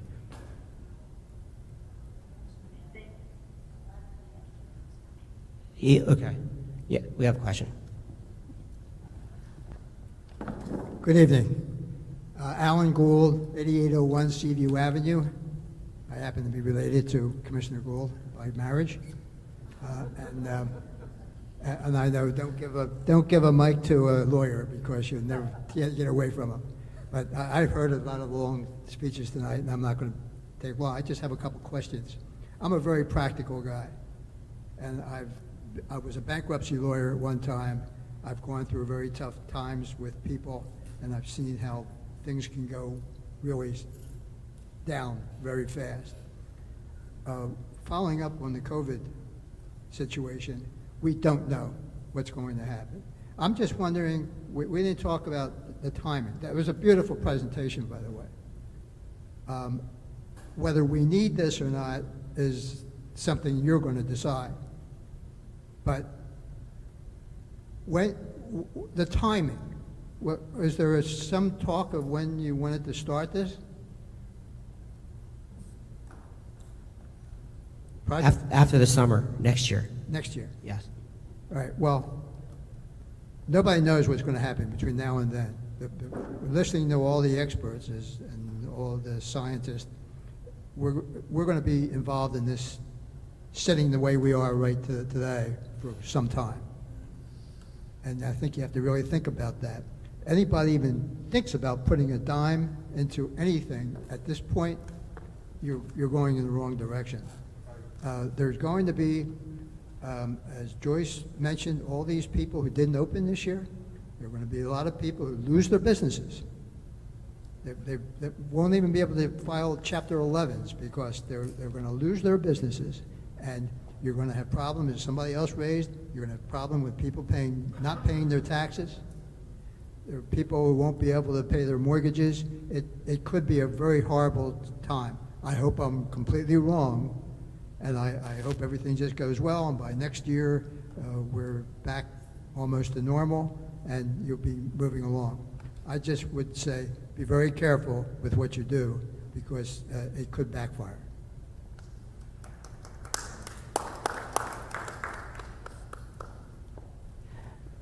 Okay, so just to go back and reiterate, so I want to, we would, potentially could kick this down the curb, but we only received, so the grant that we have with the DCA, correct me if I'm wrong, anyone, was supposed to be used up, or the project would have to be started this year.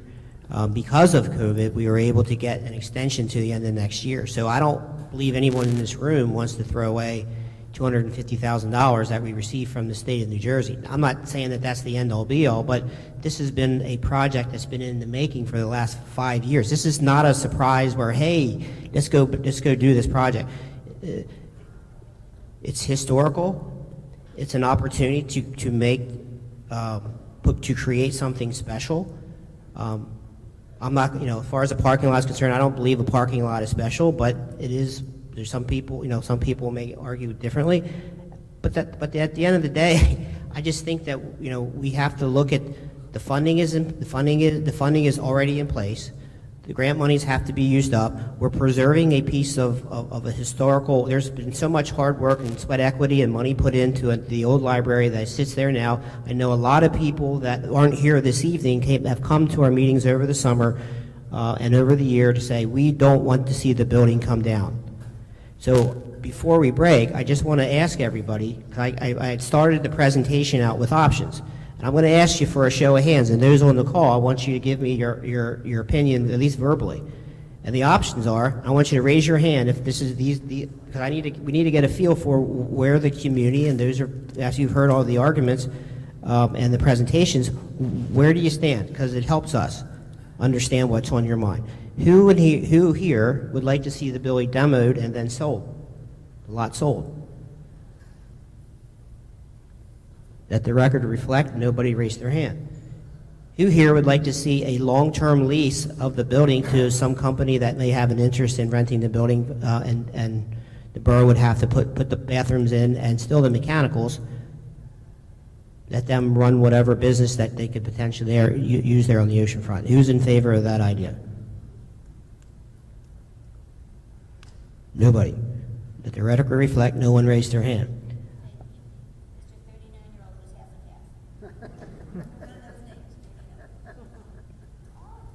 Okay, we can come back. Who in here is in favor of demolishing the building and putting a grass lot or some other type of park in there? One? Two in the back? Okay. Who in here is in favor of demolishing the building and putting a parking lot / bathroom?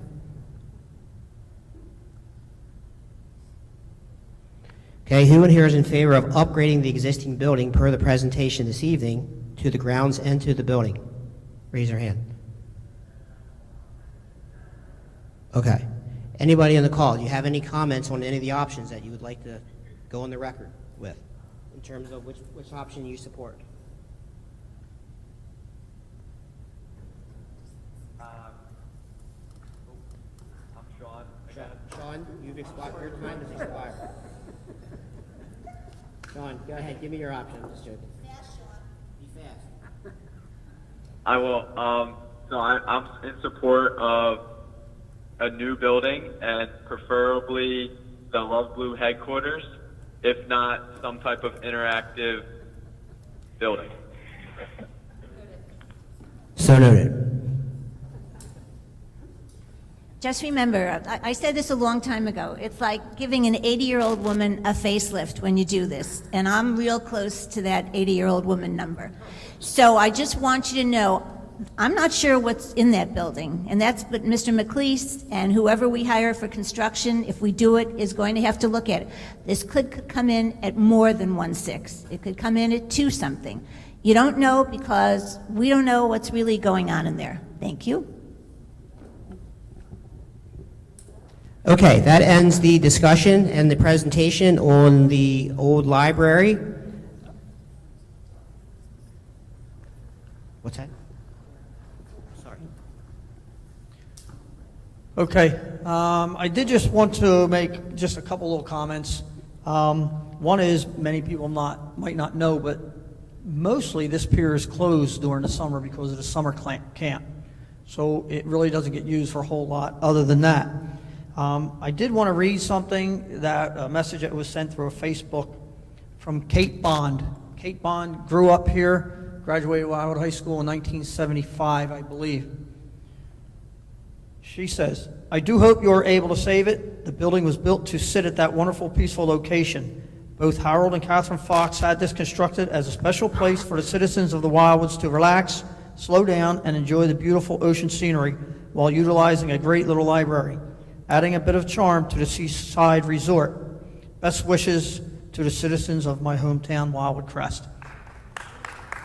I thought that was very well said. As far as making it a grass park, there's already 5 blocks up there. If you look at Centennial Park and Sunrise Park, you're right there. You've got 5 blocks of grass park. I don't really see that as the best use of this property. I believe anything we do should come down to the best use of a property. A lot of times that's what is used, especially when they're doing appraisals of properties. It's what is the best use. I think it was very clear that this would be the best use of this property. We do own it. It is there. It cannot sit empty. That's been my main focus, is it cannot sit empty. It just further deteriorates. We need to do something with the building, and I believe saving it is the best option. So just as a note, on Jason's comment about music and the kids, I told you I had a whole list here of stuff and options that I thought would be there. One of them was family music nights or music nights for groups. Believe it or not, there are a bunch of little groups in town, not all of them young, some of them older, that we could actually do a music night there. That was on my list. Movie nights being another one. And when Kristen brought up the veterans, one of the thoughts that I had that when I went around campaigning, I did see a lot of seniors that primarily stay home. Husband has died, wife has died, best friend has died. And I thought, well, maybe we could have them come and watch the sports there, like football Sundays or something, which would be good for the veterans. They don't have a place to go or what to do, and maybe we open up the building for the football games and let the veterans come. There's probably some other things we can do with the veterans. I think we need to support our veterans. I think that being said, I'll leave it at that. There's a lot of other programs and ideas we have there. I did speak with the county library over here a while back about a program there, and I was told by the woman at the library that they're constrained by hours and how many hours and what time of days they're allowed to be open. They're not open all night and weekends when we'd be wanting to do some of these programs. So although the county library is there and the room may be upstairs, they're not open and available and leaning towards giving you the building for those type of hours we'd be doing. Certainly could ask, but I don't believe from what I'm being told that it's really a viable option. Thank you. Okay, we are officially ending the conversation on the old library. We're going to move on to the next agenda item, which is public comments. I believe we had somebody asking if there's a question. Feel free to ask away.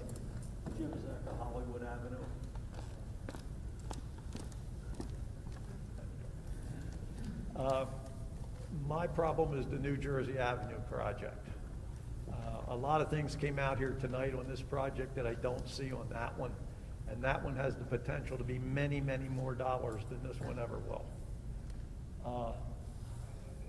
Particularly, that's a pure business project.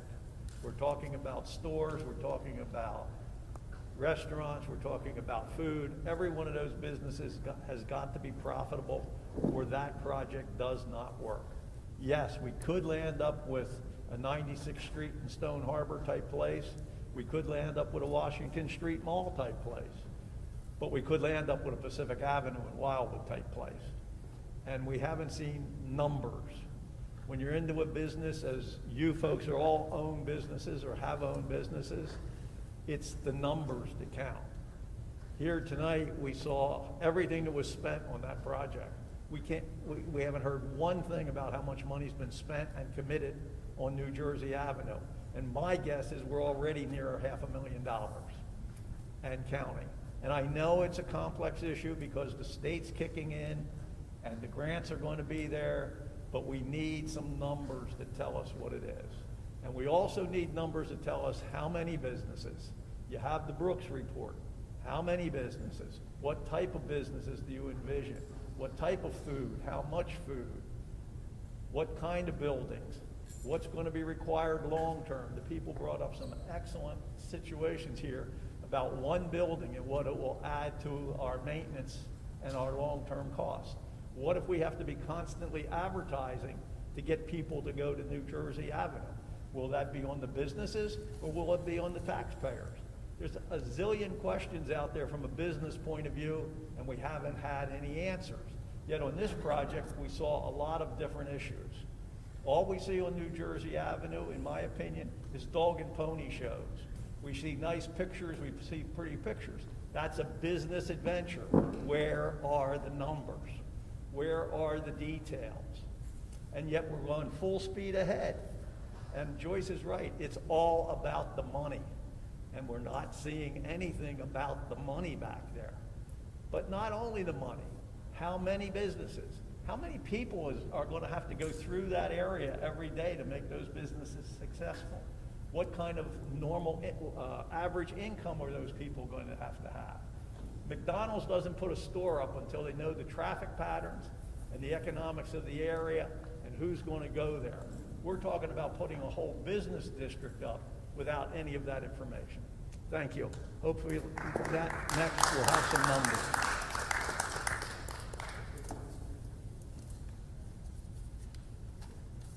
Okay, so just to touch on that, as I mentioned at that meeting, there are ongoing meetings with the county.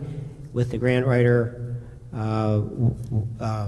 with the stakeholders. We're trying to lock into a design.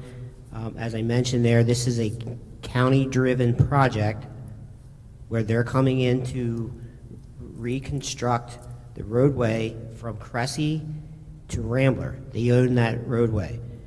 While doing that project, you heard the county engineer indicate that the business district, an old business district defined as Heather down to Wisteria, possibly to Columbine, the planning board subcommittee has been reviewing that area as an opportunity to relax certain zoning ordinances to create a better opportunity for businesses to come in. The borough of Wildwood Crest is not getting involved in buying properties in terms of putting businesses and so forth. What we have already done is looking at parking lots. That one acquisition was made. There's long-term planning for 3 additional lots. We are working with the county to better understand what their contribution will be. We do not have the numbers yet, but I did indicate that there's going to be a full presentation with all the numbers as we just reviewed here this evening. So that project is coming fast and furious because after the summer of 2021, they intend to start that project right after they're done with Pacific Avenue, which is under construction as we speak. That is also a borough and a county project where the county said, we want to do this street. Borough, you need to do your part. So it's almost the exact same thing.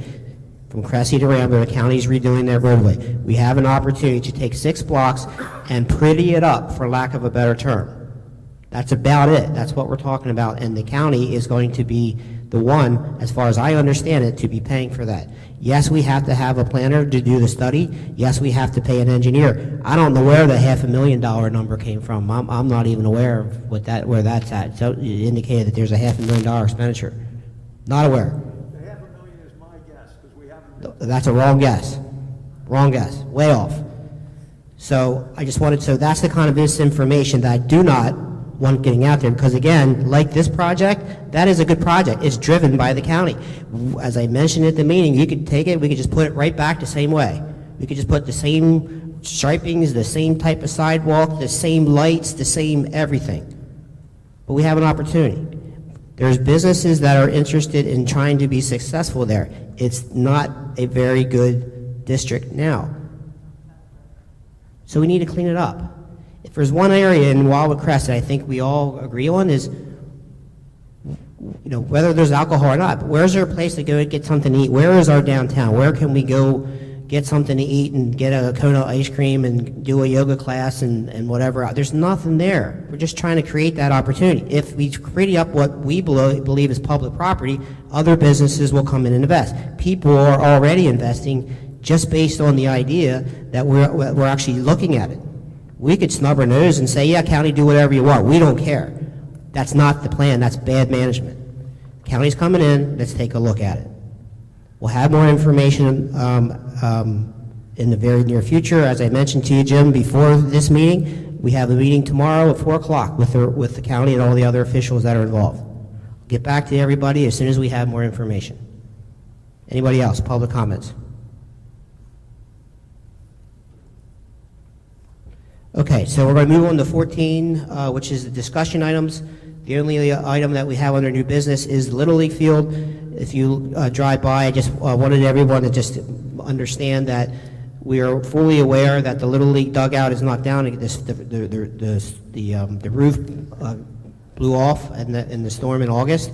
So we're in the process now of closing out, or at least trying to get an insurance claim to put back into repairing that dugout, but that also leads right into the discussion of that dugout was connected to the score box and the storage area as well. So there is going to have to be some planning and some dollars expended to fix up that field, the score box, the storage, the bathrooms, everything that comes along with it. That project is those Little League fields were here way back in, I think, late 1960s, early 1970s, and what you see there is what's been there forever. But we have to fix it. So I don't want anyone to be surprised. I'm going to ask the governing body members to drive by and take a look at it, see if you agree. I had Joe Bond, our Public Works Superintendent, we've had our engineer, everyone, we've even had architects there to look at this and figure it out, but right now it's in the insurance claims hand. But I would like to ask everybody to drive by and just take a look at it. Under old business, I don't believe there's anything here that we need to cover here this evening, and that brings us to our last round of public comments. Hearing none, I have, oh, go ahead. I have a comment. Don Fasolo, 222 East Hollywood Avenue. Oh, good. Yeah, Don Fasolo, 222 East Hollywood Avenue. Under old business, has a decision been made about the beach walkways? Or is that still being? Okay, so the beach, so the beach walkways, as you know, we had some test access deck USA matting there on certain 5 street ends throughout the borough. We are comparing the cost for that to extend all the walkways for next season versus the cost of rebuilding wood. So we were preparing for this presentation this evening. I know our CFO has it on her agenda to weigh out the cost one wood versus the matting, and then we'll have a better idea. The matting worked out okay. I've had some comments from the public say, yeah, it looks good, it's okay, but there are still some issues with the matting. There's some people that prefer the natural wood look as well. But I think at the end of the day, to everyone's comment, what's it going to cost? If it's cheaper to do the wood and it's more natural, it may go back to the wood. But if it's long term, it's better with the warranty. Those are all the details we're going to get to probably within the next month, because we are actually getting ready to start our capital planning for next year. All right, a couple quick things. Reminder everyone, the wellness walk is this Saturday at 8:30. The beach cleanup, you're going to meet at Centennial Park on Saturday if you're interested in helping to clean up the beach. The next public commissioners meeting has been changed to November the 5th at 9:30 in the morning, so it's not November the 4th, it's November the 5th. And the reason for that is just we think it's going to be we have a lot of folks that are going to be involved in the election. Don't know how long everything's going to be, so give everybody the opportunity to sleep in, recover, and we'll be ready to go.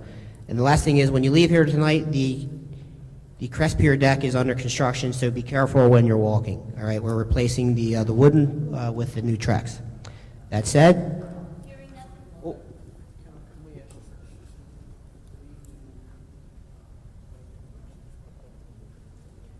okay. Trish, would you mind commenting on how the election procedures for election day, or how all that, mail-in ballots, what's going to happen here at Crest Pier and so forth? Sure. So during Election Day, is this on? Can you hear me? During Election Day, we will have the voting machines here, but they will not be opened until the County Board of Elections can verify if there is an ADA reason for those machines to be open. You may drop your ballot off, your own ballot, at the polls that day. You cannot bring somebody else's ballot to the polls. We are open the same amount of hours. We will have people here to take your ballot. If you come and you did not already cast your ballot, you will be given a provisional ballot. And that ballot does not get counted until the week after the election.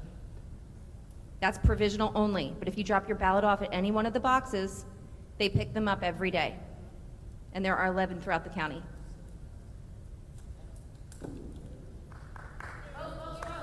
Hearing nothing further, I move we adjourn. All in favor? Aye.